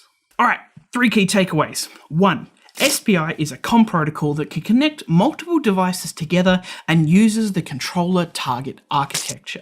2. To use SPI, you'll need 4 wires: a clock wire, 2 data transfer wires, and a chip select wire. And 3. SPI is much faster than UART and I2C and is often used in high-speed applications. I2C, or integrated circuit, is the last but certainly not the least protocol on our list. It only uses 2 wires, one for a clock signal to keep everything in sync like SPI, and one to send data between devices. But with only these 2 wires, you can connect a ridiculous amount of devices together. When using SPI, you're probably only going to be connecting 2 to maybe 8 devices together, usually single-digit numbers. But I2C can connect over 100 devices with just 2 wires. Now, you're probably not ever going to connect that many devices together, but if you had to connect 6 or so devices together, I2C is going to be far easier than SPI. Like SPI, it also uses the controller target terminology. Your Pico will most likely be the controller, and the modules that you plug into it will be the targets. Now, you will probably hear the term bus thrown around in COM protocols, especially with I2C, and a bus is just kind of a connection or a pathway that data is sent along. And so I might say that on my I2C bus, I have a Pico connected as a controller and some sensors connected as targets. It's just some helpful terminology to know that you might just get randomly thrown at you. One of the downsides to I2C is that it is only half duplex, and what this means is that only one device can talk at a time on the bus. 2 devices can't send and receive data at the same time. It's kind of like walkie-talkies, where only one person can speak at a time, and if 2 people speak at once, their voices get muddled together and you can't understand anything. This just means that devices have to take turns talking to each other. That's all handled by the library, you don't have to worry about it. And a lot of the data transfer on I2C happens so fast that it basically seems like they're talking to each other at the same time. Alright, let's jump into a demo and hook up some I2C modules. We are running into an issue again here where a lot of this is very library dependent, and a lot of the I2C setup is done behind the scenes with a library. But to show you the process of using some I2C devices,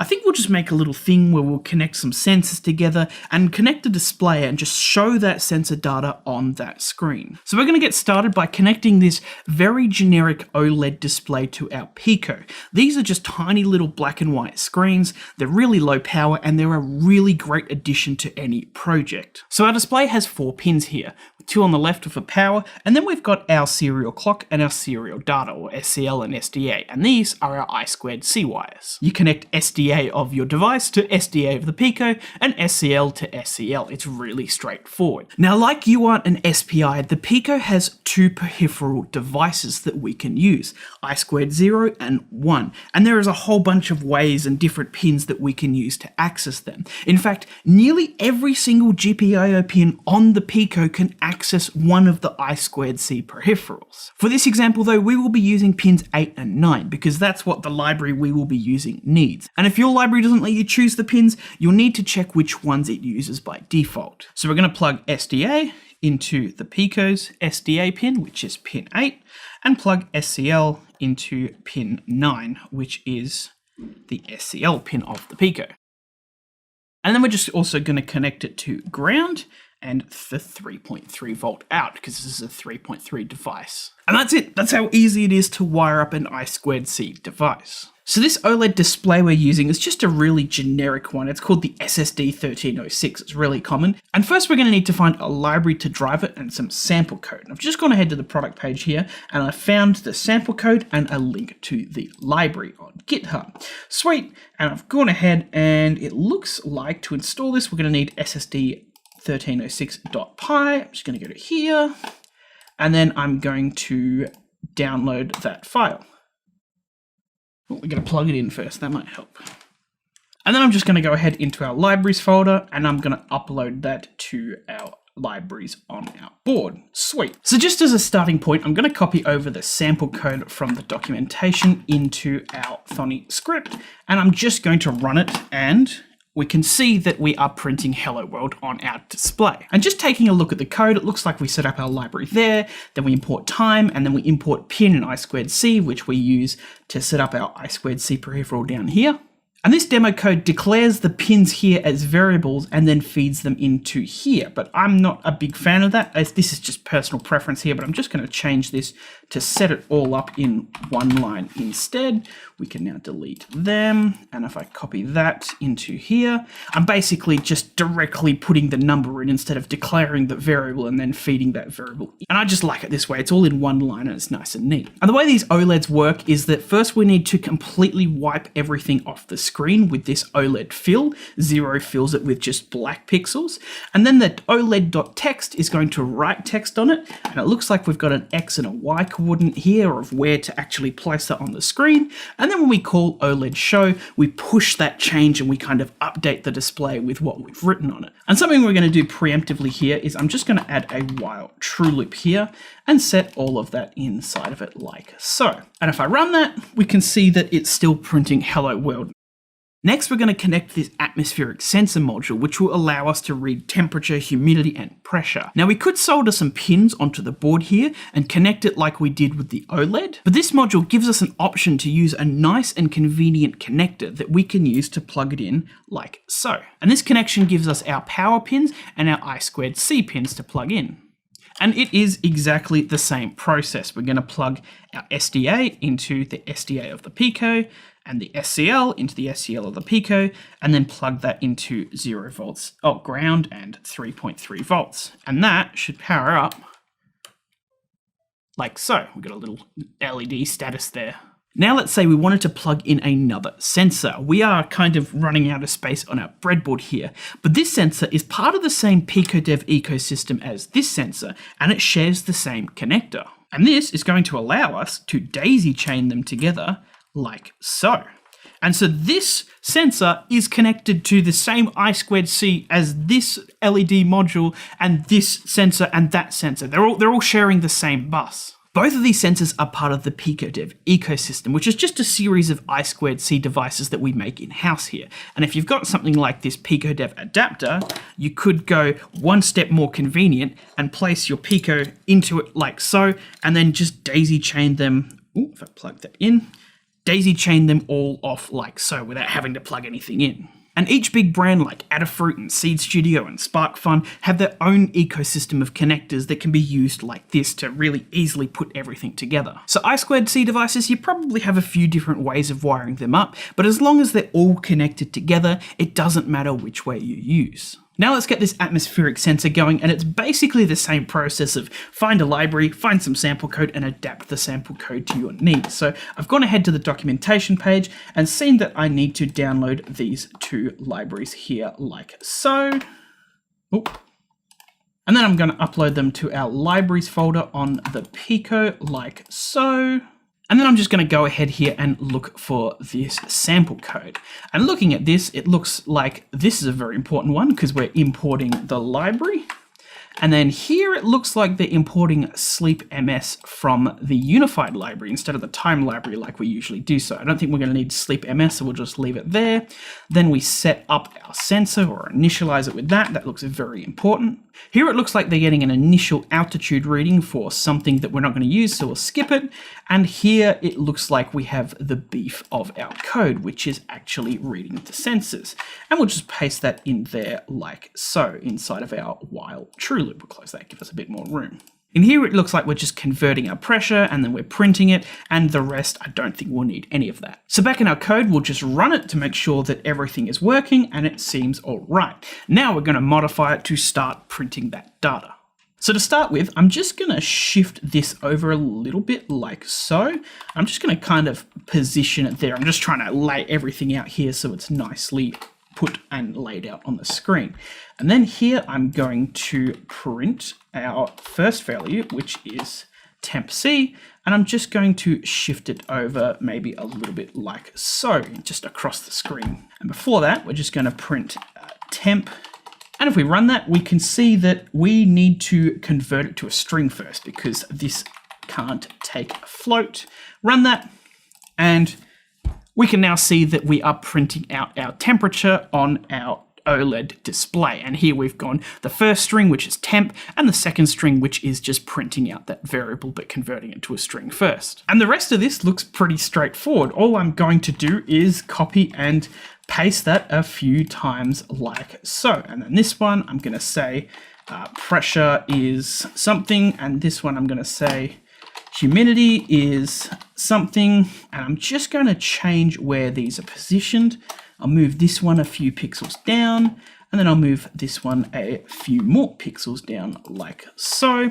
Oh, and I nearly forgot, we need to actually update our variables. So here I'm going to print the pressure like so, and then here I'm going to print the humidity like so. And if we run that, we can now see that we are printing out our values on our OLED screen. And we are achieving quite a lot quite easily if you think about it. A few lines of copy and pasted code, and we're reading a whole bunch of sensor data and printing it on an OLED display. We've built kind of like a nice little weather station here. If you wanted to take this even further, you could draw some lines and make some, I don't know, like a nice little UI design, or repeat this process and add some more I2C devices. You could control some RGB LEDs, or maybe add an ultrasonic sensor, or control some servos, or even add some motion detection with an accelerometer, or I don't know, even add a compass to it. There is a crazy amount of things that you can find that use I2C, and it's really easy to daisy chain them together like we have here, especially when they're from the same ecosystem. Let's end this video by talking about I2C addresses, because it's pretty darn important. Every target device that we connect to an I2C bus must have a unique identifier known as an address. When you purchase a module, it will come with that address already assigned to it, and the address is just a number in hexadecimal format. So you might see 0x1b or 0x25 or 0x1a, just for example. We won't be going into hexadecimal, it's just a different way of counting numbers. You just need to know that these are addresses of the devices. So when our Pico here sends information, it sends it to every single thing on the bus. So both the display and this sensor here receive that message. And this is where I2C gets really clever. In that message, it also sends the address of the device that it's trying to actually send the message to. So if the sensor receives a message, but it is addressed to the display, it's just going to ignore it. And that's how we can have so many devices talking only over two wires. They use this addressing system to choose who to communicate with. But this means that there can't be a doubling up of addresses.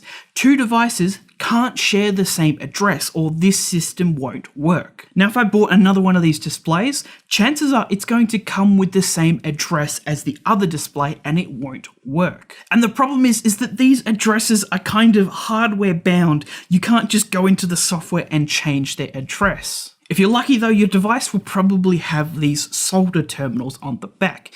If you desolder this resistor and moved it over, you can change the address of this device. So on this one, you can have two separate addresses and have two devices on the same I2C bus. If you're even luckier, your device might have some switches on it like this servo driver does.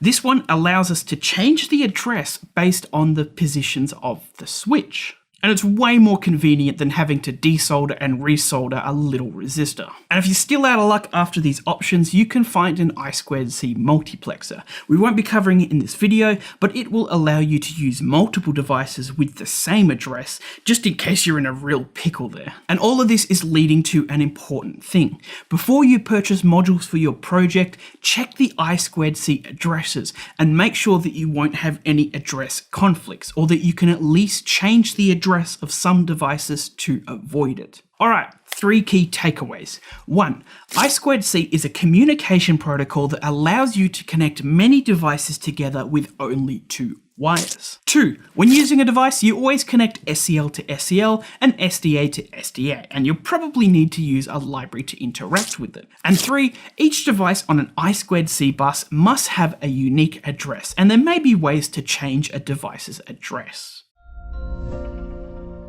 So far, our precious data has only been sent and received through physical wired connections, but in this chapter, we'll be taking a look at how to use some of the wireless abilities of the Pico W to do some really cool things. Things like connecting the Pico to the internet and controlling it with a computer over a Wi-Fi connection. Now, this world of microcontrollers and wireless connectivity may be a little bit different to what you're expecting. We aren't going to be able to watch YouTube video on the Pico at all, not even close. This hardware will not let us. Instead, we can use wireless networks and the internet to send or receive text-based data. Think more so along the lines of using the Pico to make a smart Wi-Fi controlled light, or a wireless mailbox sensor, or connecting the Pico to the internet to get real-time coordinates of the International Space Station. Now, this might sound a little difficult, and we have definitely moved from beginner level skills to more intermediate, but thanks to the use of libraries, even these really cool complex tasks are really easy to do on our Pico.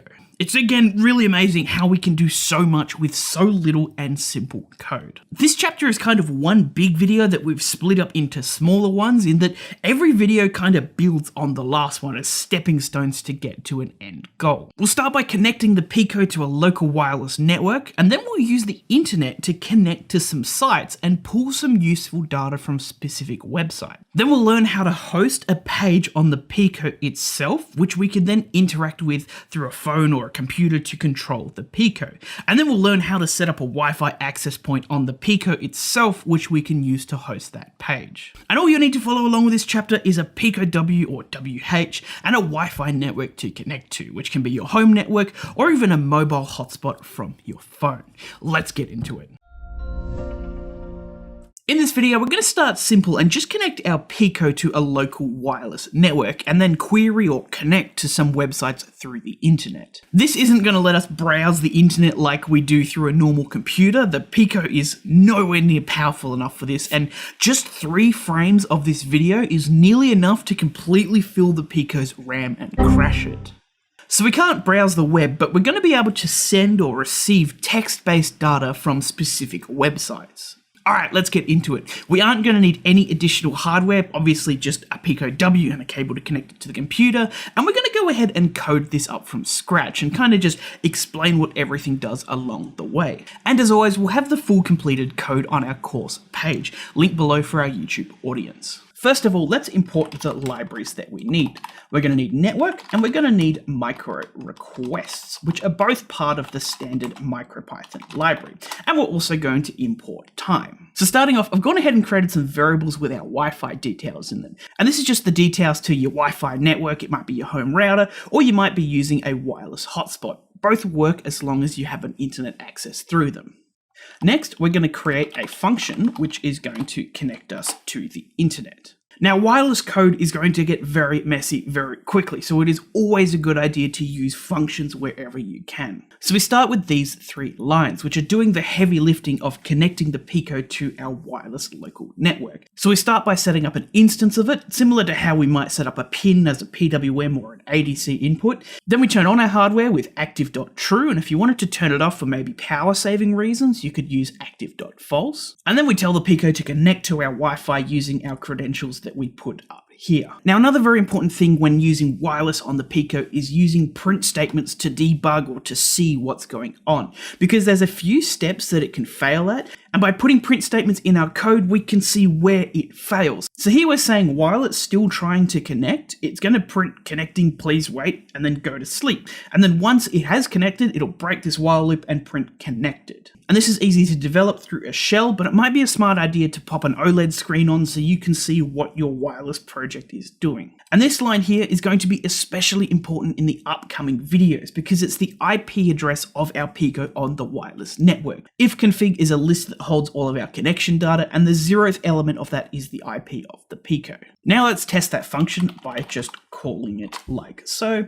And if we hit run, we can see that we're going to be printing connecting, please wait. And with that print line, we know that our Pico has successfully connected to our Wi-Fi network. Another really handy thing for when dealing with wireless on the Pico is something called error handling, and we're going to do this through the try and accept functions. So what this try and accept is going to do is it's going to try the code that we put in the try, and if there is an error with it or something happens and the Pico crashes, it's going to run whatever we put in the accept. So if we try to connect and that fails or gives us an error, it's going to print that there was an error so we can see what's going on. And this is not only a handy tool in wireless related things, but any code you write can really benefit from this try accept functions. So now we've got a Pico connected to our local network. Let's get it to then send out a request to a website on the internet itself. So let's start by creating a variable with the site that we want to query. I'm going to copy and paste that, and we're going to talk about what sites you can use later in the video. So here we tell the Pico to make the request to the site, and all the information that we get from that is going to be stored in this variable R here. And then all we do is we just print out R. Now when that data comes from our site, it's going to be in a JSON format. And this .json here just turns it into nice Python readable strings. It's very similar to how we use .decode in our UART video. And then we end our request with .close, and we also put it in our accept to just close any loose ends in case it throws us an error. And something else I just want to add in here, I just want to add some more print statements so we can see what's going on. And I'm just going to say we are querying the site and just print it out like so. And if we hit run, we should be able to see that it connects and that it's querying and that we get that information back. How cool is that? We got our $10 microcontroller connecting to a server over on the other side of the world, pulling information back and storing it as a data that we can use. That is mind-boggling. And this site that we're querying just returns the exact date and time to our Pico. And we could use some string manipulation to extract the data that we actually want from it. And this can get a bit technical. It can be really easy or hard depending on what information you're getting back. And with that, we have just completed our first stepping stone in our wireless chapter. Now, that might seem a little bit contrived or a little bit obscure, just querying the time from a site, but there is a wealth of websites out there that you can query to get really useful information for your project. But we can't just connect to any random site. It needs to be a very specific one that returns some sort of JSON string. So for example, if we try to connect to even just Google, for example, let's run that. The Pico is probably going to crash because it's not going, yeah, as you can see, it doesn't like doing that. But you'll find tons of sites that can return this information, like how about a random dad joke? As I get older, I think of all the people I lost along the way. Maybe a career as a tour guide wasn't such a good idea.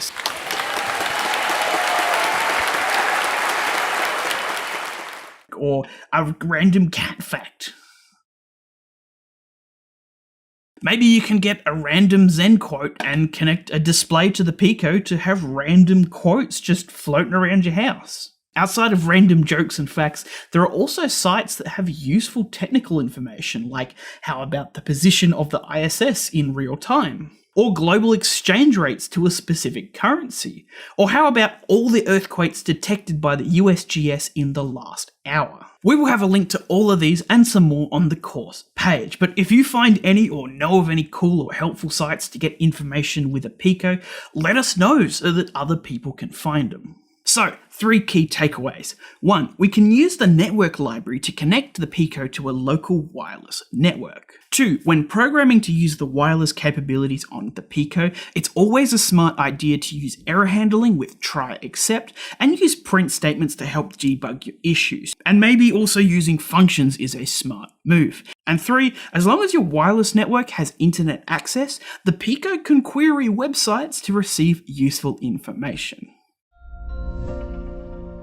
In this video, we'll be hosting a simple web server locally on our Pico and connecting to that server both through an existing wireless network and by hosting a Wi-Fi network directly from the Pico itself. This is going to allow us to host a simple web page on a Pico that we can access through a browser on a phone or a computer. And from there, we can interact with the Pico through that web page. So we're going to do this 2 ways. The first is through an existing network like your home Wi-Fi. We'll connect the Pico to an existing wireless network, and then we'll host a web page that we can connect to with a client, which will be your phone or your computer. The Pico will serve the connected client a web page which might have buttons or sliders or pictures or even send some sensor data. And then on the device, we can interact with this web page. Say if we press a button, that device will send something called a request back to the Pico, which contains the information saying that the button was pressed. And with that information on the Pico, we can do whatever we want from there. For example, we'll be creating a web page with an off and an on button to control the Pico's onboard LED.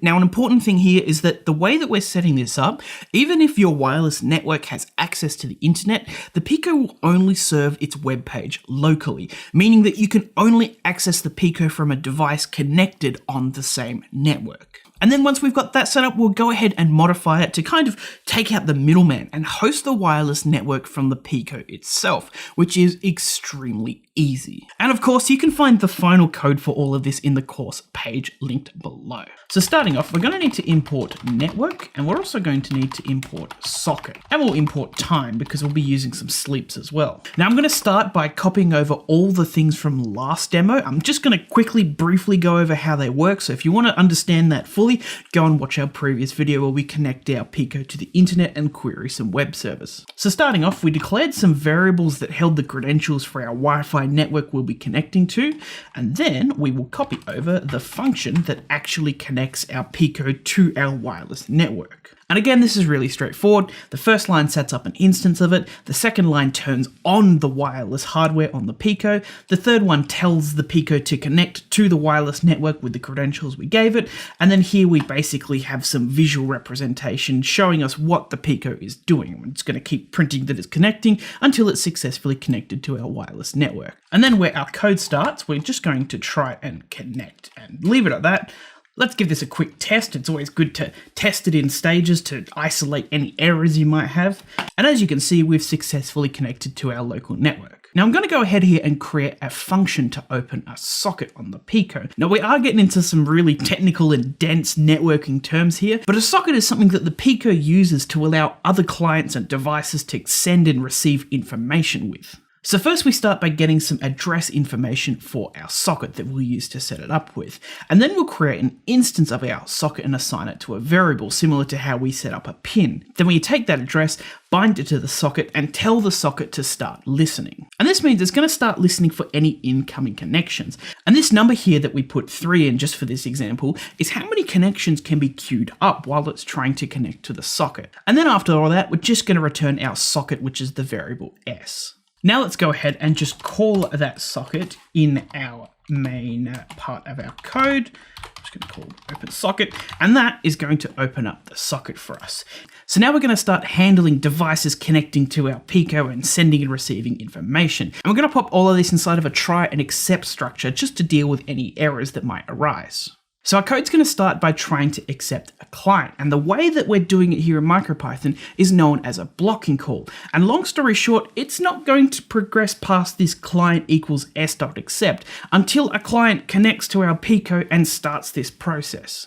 Then we're going to receive the request from the client, store it in a variable called request, and then turn it into a string, print it out, close the connection. To backtrack a little bit, I've just realized I've made a few spelling mistakes, mainly here in address. I can never spell that word correctly. I've also forgot to put a semicolon there, and down here I have spelt accept incorrectly again. So now that we've set up our socket on our Pico to handle clients connecting to it, we should be able to test that through a browser on any device as long as it's connected to the same network that the Pico is on. So I'm going to go ahead and run that code, and we connect it to our local network. And if you just punch in this IP that it gives you, we can see here that the Pico has printed out that request. We can see that something has tried to connect to our Pico. So starting off, let's create a function that's going to hold some HTML code that will be the web page that we're going to serve to a client. Now, I'm not actually going to write this HTML code from scratch. I'm going to steal it from another guide we made doing a very similar thing with the Pico. And this is just an extremely simple page, no bells and whistles. We have two buttons here. This first button turns the light on, and this second button turns the light off. And then we also have some text that's going to be displayed on the page, and this is going to display the variable state, which I'm also going to need to put up in here in our function. And then after all that, we're just going to return the string of HTML, just like so.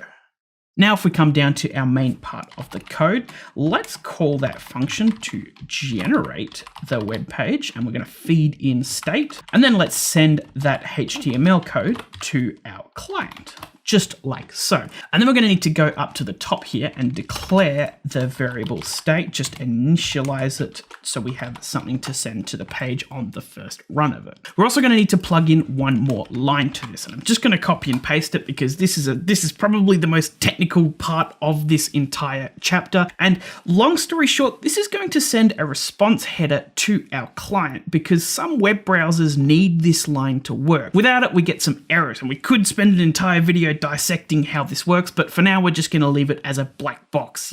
It just works and it's part of the code. And also, if that fails, we're going to want to close our client like so in our error handling try except structure. Now, if we test that code, we can see that we get this dreaded error address already in use. Now, it wasn't really an issue last video, but when we're dealing with sockets and everything, you'll encounter these errors very commonly, especially if you maybe put like a HTML error in your page and you try and serve that, but it's very fixable. You just unplug the Pico for 10 to 15 seconds and plug it back in. And you might need to do that 1 or 2 times and power cycle it a couple of times to get it working again. But if the Pico is completely off and fresh and has been unplugged for a few minutes, you should be able to plug it in and it should work as long as the code is fine. Not work as in not throw any errors at you. And there's one more thing we need to do before we can test it, and that is that we're going to add a while true loop here. Because without it, this is just going to run through once, serve the page, close the connection, and that's that. We can't interact with it. So I'm just going to nest all of that in, if I can spell it correctly as well, in a while true loop like so. So we'll plug it back in, and then if we run the code and let it connect to our wireless network, come on, there we go. That is the same IP as before. Punch it in, and we can see that we are now being served our web page from our Pico. And as you can see here, if we press a button, for example, the on button, a request is sent to the Pico. And if we take a look at it, there is a lot of information here nested in here somewhere. Right there is the request. And if I hit the off button, you can see that it changes to off.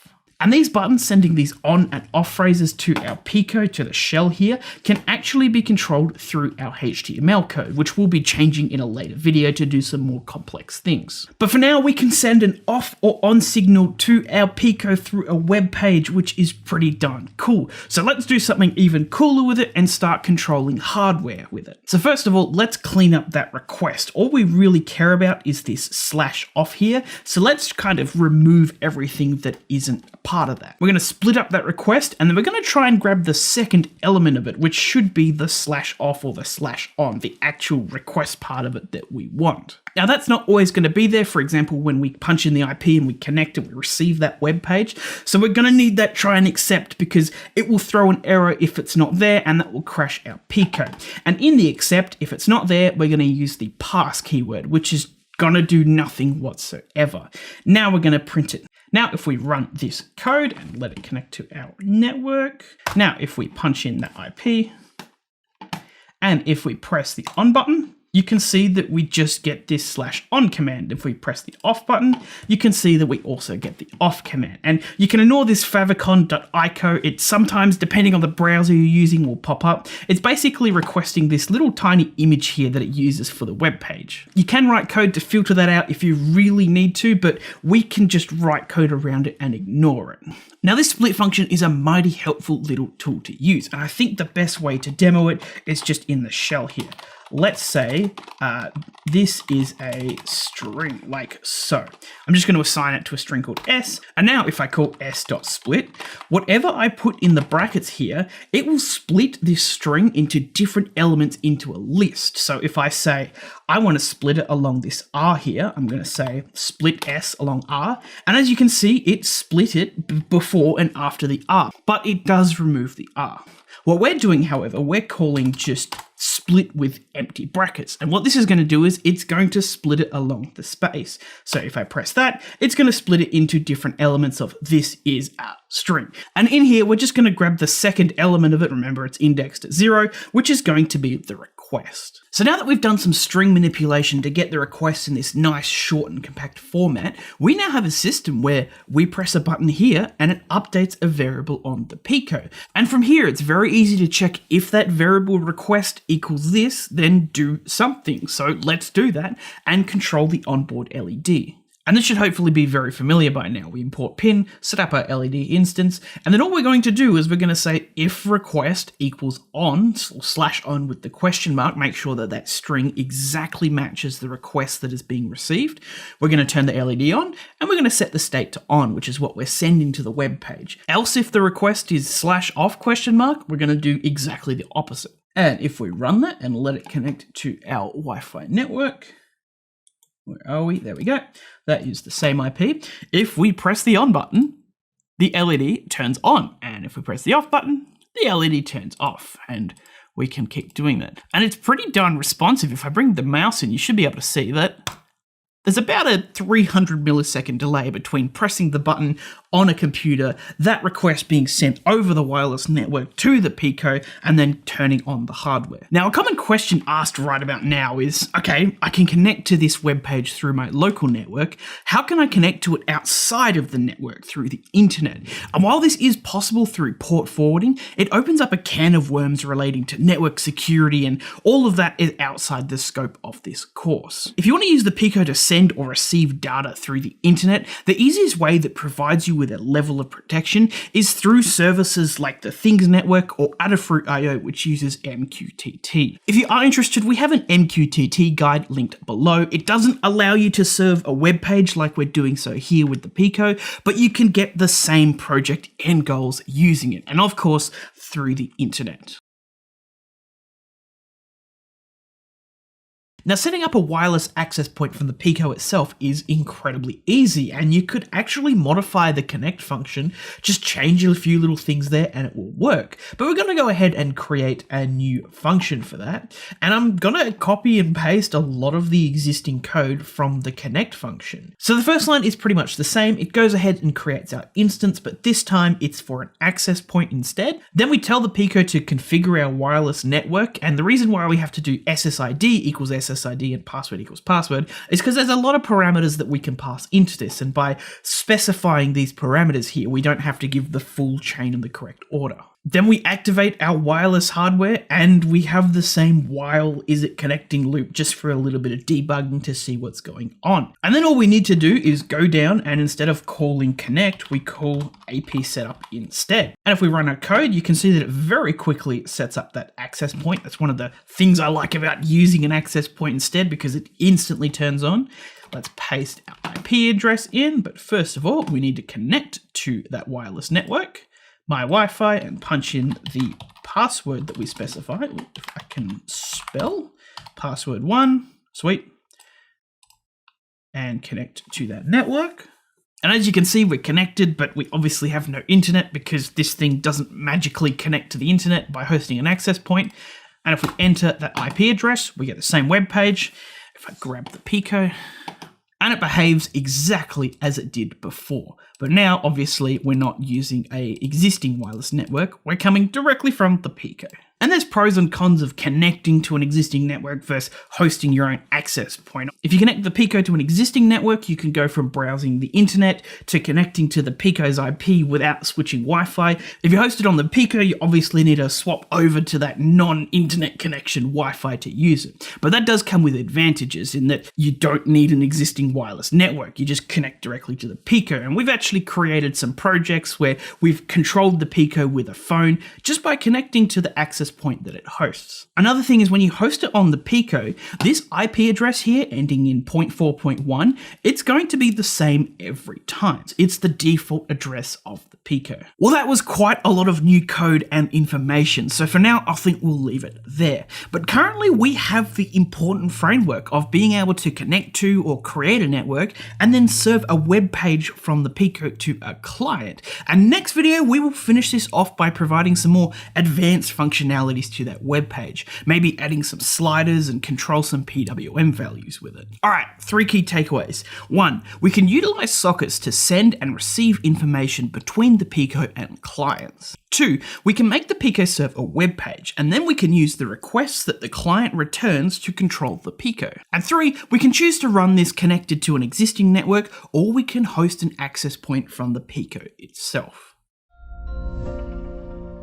So far, we've sort of built this template for the Pico to host a web page over either an existing network or with its own Wi-Fi access point. And in this video, we'll start to add some more complex functionality to that page and reinforce the idea between serving a web page and handling the request on the Pico, as well as looking at how we can use large language models to help with this process, to help develop the code for it. If you don't already have the code we've been making, you can find the template on our course page, and you'll be able to find what we'll build in this video there as well. Let's start by sending some more data to our web page. Now, we've just been sending the state of a button, but let's read an actual sensor and put that data on the web page. We're just going to use the inbuilt Pico's temperature sensor, which is actually ADC4. There is a 4th ADC channel on the Pico, but it's plugged onto the onboard temperature sensor. So to start off, let's import ADC because we are going to need it. And then let's set up an instance of our temperature sensor.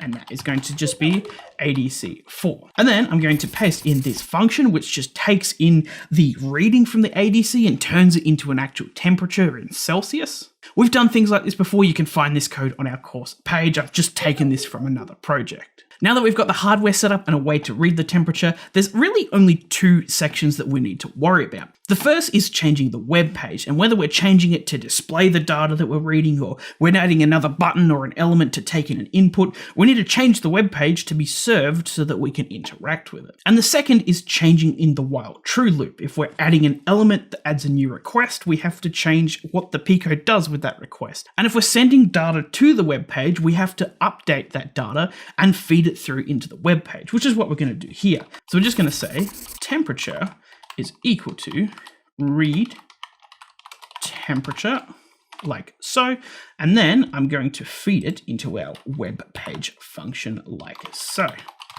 And obviously up here, I'm going to also put in temperature so that it comes in and we don't get an error. Sweet. So updating the page here is really easy because we're already printing out a variable called state, and we can pretty much just copy that and paste it. And this is going to create a new paragraph, and we could just change that to be, let's say, temperature is ... and feed in our temperature variable there. Sweet. And we should be able to run that code, and let's connect to our Pico and punch in that IP address. And you can now see that we have a temperature readout on our page. And to test if it's working, I should be able to blow onto it and update the page.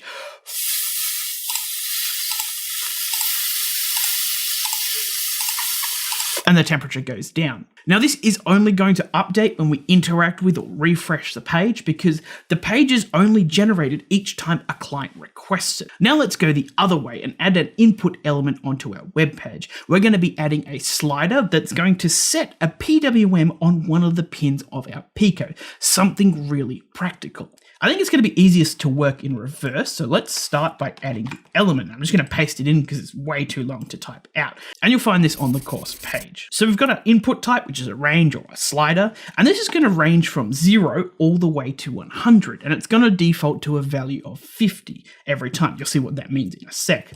And when we change it, it's going to send to the Pico /slider1 ? With the value of the slider tacked on the end of it. And we should be able to run it and do our little dance of connecting it to the Pico and punch in that IP. And you can see that we now have our slider element. If we change it, you can see we have exactly what we just said would pop up. We change it around a few times, and we can see that slider 1 is being changed and the value that it's being set to. Now we're going to have to get clever here and do a little bit of string manipulation, because if we carry on like we've been doing here, where we've been saying if the request is this, then do this, we're going to have 100 different if statements saying if request is 1, set the PWM to 1. If it's 2, set it to 2, 3, and on and on. Now we're going to break down this request into 2 parts. So the first part before the question mark is called the path, and the bit after the question mark is called the parameters of the path. Just some really helpful jargon. So we'll start by accepting any error, not just an index error. And then we're going to move our print statement into here just so we can see what's going on. And then we're going to split this with request.split. And we're going to split it along that question mark like so. And then we're just going to say that path and parameters, if I can spell it correctly, is equal to the split of the request. So it's going to take in this, remove the question mark, and path is going to be equal to /slider1, and the parameters is going to be equal to the number that the slider actually is. And then I'm going to print that out like so, and we can just give that a test to see if it's working. Punch in that. There you go. You can see that we now have our 2 separate variables being printed. And if I change it around, you can see that slider 1 remains the same, and we have now got that number as its own little isolated bit that we can work with. Now that we've got that number, it's really easy to set a PWM on a pin of the Pico. We've done it many times before. So I'm going to import PWM, and then I'm going to go ahead and set up a PWM pin. And we're going to call, let's just set it to 16 because that one's easy to access, like so. So now all we need to do in our while true loop is check, does the path equal /slider1? And if it does, we're going to convert that 0 to 100 range into 0 and 65,535, which is the maximum PWM value for the Pico. And then we're just going to set that PWM value on the pin and print it out for debugging purposes. And so I've gone ahead and plugged an LED into pin 16. And if I set the brightness to something near maximum, we can see that it turns on. And if I set it to something near 0, or let's set it to 0, it's off. And about 1/4, it slightly comes on. And as you can see, as we give it different levels of brightness, it changes brightness like so. Now, for the sake of uniformity, we're going to go ahead here and just change these buttons to if the path is equal to off or on instead of the request, just to standardize what we're doing here. And the important thing to remember is that when we split the request along the question mark, it removes the question mark. So we're going to remove them from here. And now that's all a bit more uniform instead of, oh, do I handle the request or do I handle the path? And we're going to pop in at the start of each loop to say that the path is equal to empty, and we're also going to say that the parameters equals empty. And this is just going to make our code a little bit more robust, because sometimes you can get a request that is empty, and when you try to split it here, it's going to fail. And when you come down here to say if the path is something and it's failed in here and didn't split it, it's going to return us an error. So we have some basic HTML elements here on our page already, and we can copy and paste them if we want. But if we want to maybe make the page look a little bit nicer, or add some funky elements, or maybe improve the functionality of them, we're going to need to use some more advanced HTML and JavaScript and CSS. But I'm actually not very well versed on them. This is a MicroPython course. We don't expect you to know those languages. So I thought we'd end this video by using an LLM like ChatGPT or Llama or Gemini to help us write some web page code. So I'm in the free version of GPT 3.5 here, and I'm just going to give it a little bit of context and say, here is some code for a Pico to host a web page. Can you change the HTML to make the buttons bigger and more mobile friendly, make the on button green, the off button red, and make the text and slider bigger and center it all? And this is the important part here. You need to tell it to use inline CSS. This is an important thing specifically for this web page function for the Pico. And then I'm just going to go ahead and paste all the code onto it, hit enter, and as you can see, it's giving us a giant web page function that is nearly as long as the rest of the code that we're using to serve the actual web page. And I'm just going to go ahead and copy it, and we should be able to replace our web page function, and we can give this a go by running it and connecting to Pico again. Going to be doing that quite a few times.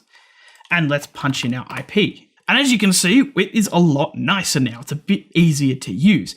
And we can see that our on and off buttons still work as before, and our slider is all good. That's probably a good thing to check after getting an LLM to write it. And if we've blown it, that temperature goes down. Everything looks to be working. We can also use this to fix more technical issues. For example, when we change the slider, it always goes back to the middle position. And we can just ask it to, hey, help us fix this. I've just gone ahead and done this in a new chat, and I'm just saying this is some code for a Pico to host a web page. The slider changes back to the center every time I change it. Can you make it keep its position when it changes? Use inline CSS. Paste the code, and it should give us something helpful back. Sweet, let's punch that in and see what it gives us. We can now see that when we change the slider, it is holding its position, and it doesn't look like it's broken our request at all. And we could keep doing this all day, but I'm going to leave it there. And you could go home and use an LLM if you want to add functionality to your page, make it look nicer. Or how about that refreshing issue we had where the temperature only updates when we press a button or refresh the page? An LLM could help you fix that issue. Well, that about wraps up our venture into web pages and the Pico. So what can we do with all of that which we've just learned? Well, the big reason we introduced the sliders just then is because you can add another one and make a remote controlled car. This is actually how we controlled a project of ours where we made an esky on wheels, and doing it through the Pico's wireless interface isn't the best choice. It might be a little bit unreliable at times, but it requires no additional hardware and it's the cheapest and quickest to set up. You also now have the ability to send data from the Pico to a web page, so any sensors you can place around, you can now wirelessly check through a web page interface. Maybe you create a Pico that reads if there's mail in the mailbox and you can check it from your phone. Or you can also go the other way and control things around the house through a web page, maybe a series of lights and lamps around that you can control from your computer. This ability of serving web pages kind of just tacks on functionality to any projects, and the possibilities are quite literally limitless. There are also lots of tangentially related places that you can take this. We mentioned it before, but if you want to take the Pico and wireless to the next level, take a look at some Internet of Things platforms and protocols. You won't be using the same exact skills of serving a web page like we do here, but you definitely have the skills to go out and learn to use things like MQTT, which will allow you to interact with the Pico from anywhere in the world through the internet. Definitely recommend you checking it out. It's awesome, and we'll have a link to a guide for that below. So, 3 key takeaways for this video. 1, we now have a template that we can use to host a local web page from the Pico, either connecting it to a Wi-Fi network or making our own. 2, to use this template, there are 2 key things we need to update: the web page that is being served under the web page function, and the while true loop to prepare information to send to the Pico or to handle requests coming from a client. And 3, although we might not know HTML, CSS, or JavaScript, we can use LLMs to help teach and write code for our web page. Alright, we're on the home stretch now. No intro to this chapter, we're just going to get straight into it.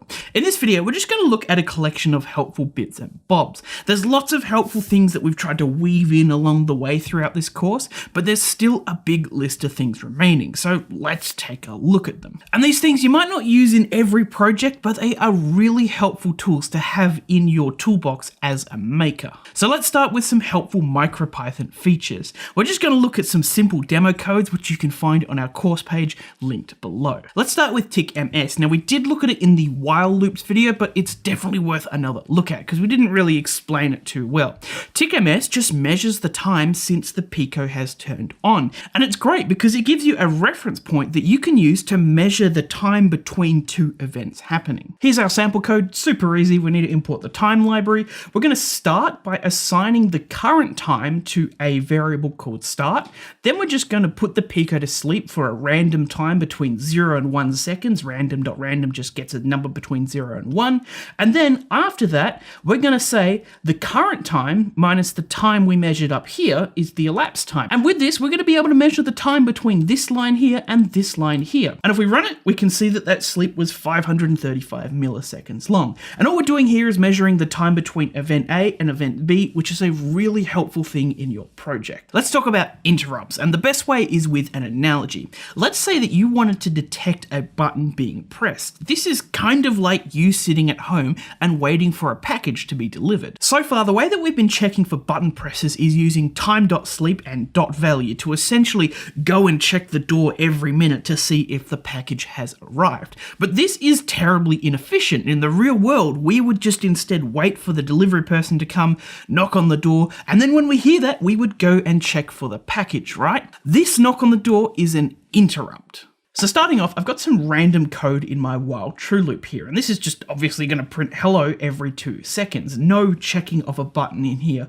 whatsoever. And I've gone ahead and set up an interrupt request on a button that we've set up here, and now whenever we press the button, it's going to call a function and run what's inside that function. So the handler here is the function that's going to be called, and all that's in the function is led.toggle. And if I run this code, you can see that hello is being printed every 2 seconds. But if we go over to the Pico and press the button, you can see that it toggles the LED. Now, something you might notice here is that when I press the button, it doesn't always turn off and on. You can see that sometimes it stays on, and sometimes it's acting very strangely. And that's because buttons aren't perfect, and when we press them, they might actually trigger a few times. And to prevent this, we need to create something called a debounce, which you can actually use tick-ms to create.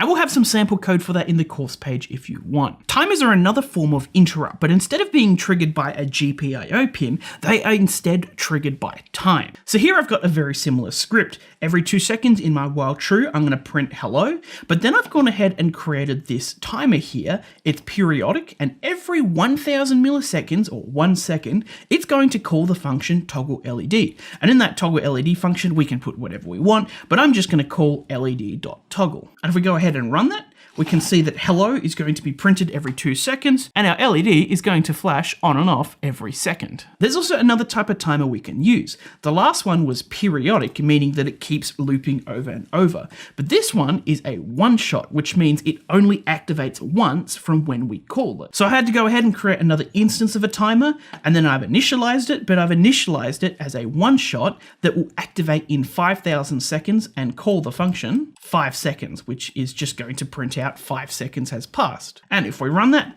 hello is printing, lights are flashing, and after 5 seconds, the Pico is going to print 5 seconds has passed. And this is super helpful because it kind of lets us run 2 lots of code at once, one in your while true loop and another lot of code on a timer. And these timer interrupts are really accurate and precise. And an example of its application might be checking a sensor at an exact and fixed time interval. Asyncio might just be one of the coolest things to learn because it allows you to run multiple while true loops at the same time. Now this code does exactly what the last one did, but using asyncio instead. So starting off, we define 2 functions here, and in them is a while true loop. One prints hello and then sleeps for 2 seconds, and the other one toggles the LED and sleeps for 1 second. And very importantly, see that we're using await asyncio.sleep. That allows us to run these 2 while true loops with their sleeps without conflicting with each other. And then all we do is we get the event loop and assign it to an instance of some variable. We're going to call it loop.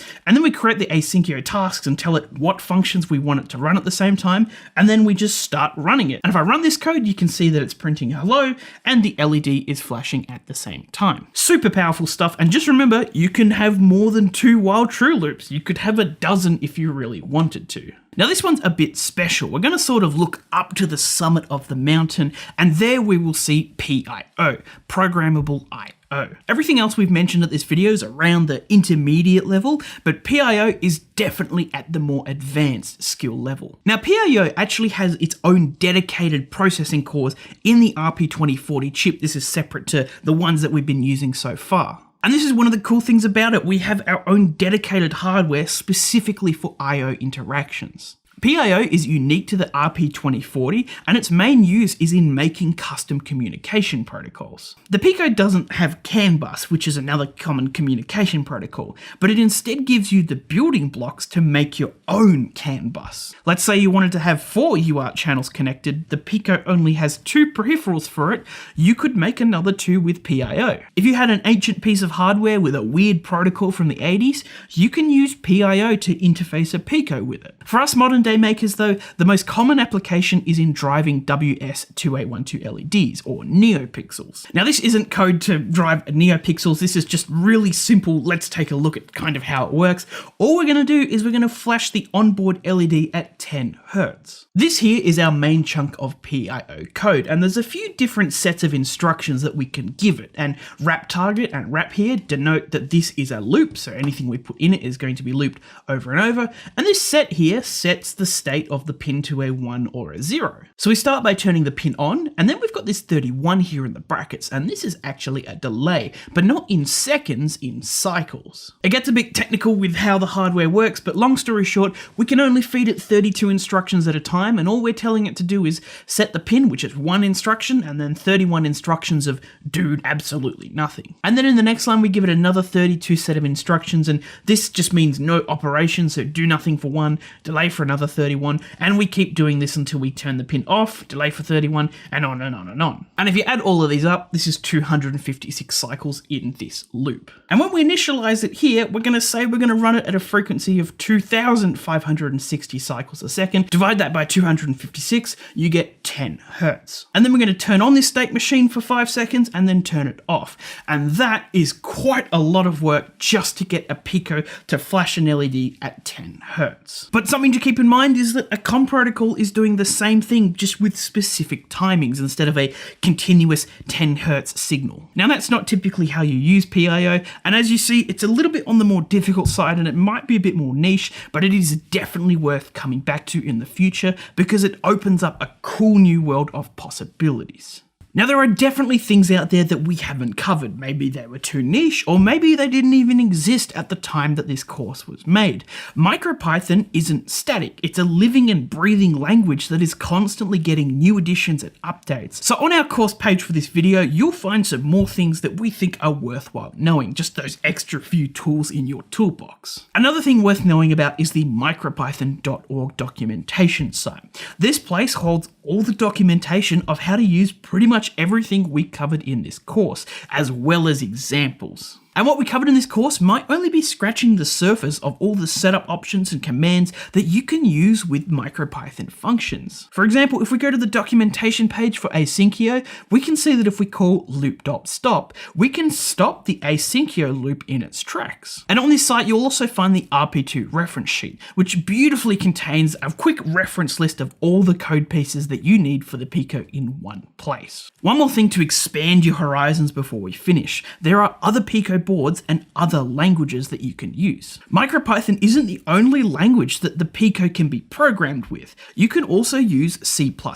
and now that you know MicroPython, it's really easy to learn another language. It's just a different set of syntax, and they might do a few things a bit differently. And there are times that you might want to switch over. MicroPython is actually pretty inefficient, and there are times where C++ might make a job easier. For example, when this video was released, MicroPython's low power saving functions don't work very well, but in C++ they do. But for 99% of projects, MicroPython is going to be perfectly fine. There are also other boards out there that use the RP2040 chip and can be programmed in MicroPython basically the same. You can find boards with cool custom hardware on it, maybe a Pico that has an Ethernet port, or how about one that's inbuilt into a round display like a smartwatch, or how about even a tiny board that's about the size of a bread clip. You may not use them, but it's definitely worthwhile knowing that there are other boards out there for very unique applications. And that about wraps that up. Again, you don't need to go out and master all these things right away. They're just more so tools in your maker toolbox that you might find really helpful one day.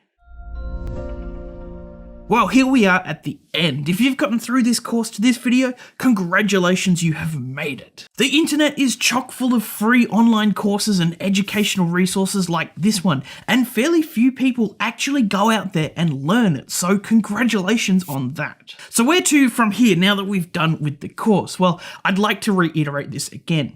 With this course, we have just given you a range of tools and skills to put into your Maker toolbox, and it's up to you how you use them. So go out and do something. In other words, start a project, start building something fun, start building something useful, just start building something. You have the skills to do it now. Want to make a mailbox monitoring system? You have the skills to read a button or some sort of sensor and wirelessly report that information. Want to make a robotic arm? You know how to use servos and logics to control and manipulate that arm. Or what about a weather station? You can plug in some I2C or UART devices and report that on an OLED display, or again, wirelessly transmit that data. You now have the skills to do some really incredible things. Throughout this course, you've probably had a few ideas of things that you could make. Go out and make them, but if you need a hand, we have a page of cool community projects and a whole range of guides on random various topics and things to do to just help get those creative juices flowing. And as always, we'll have a link to those on the course page. And it is really important to do projects like these because from here, it gets harder and harder to learn by watching a course like this one. Much of the MicroPython and Pico related skills that you're going to learn will be through doing. You're going to learn all those little things that can't be taught in a classroom environment. And something else to keep in mind is that we have only learnt a specific set of Maker skills. There are other tools out there that are really valuable to your Maker toolbox. If you learnt how to, for example, 3D model in CAD and 3D print stuff, you can make enclosures and mounts and custom parts for your projects. And if you're interested in this, we have an entire crash course on some of these essential foundational Maker skills to really flush out your Maker toolbox, linked on the course page as well. And one more thing, if you ever get stuck or need guidance with something Maker related, check out our community forums. We have a really great community of people over there working on a whole bunch of weird and wonderful things, and they really love helping people with their projects and giving guidance and just helping in general. Regardless of what you're going to do, we here at Core Electronics congratulate you on finishing this course and wish you the very best of luck with whatever venture you end up undertaking. Now get out there and make something.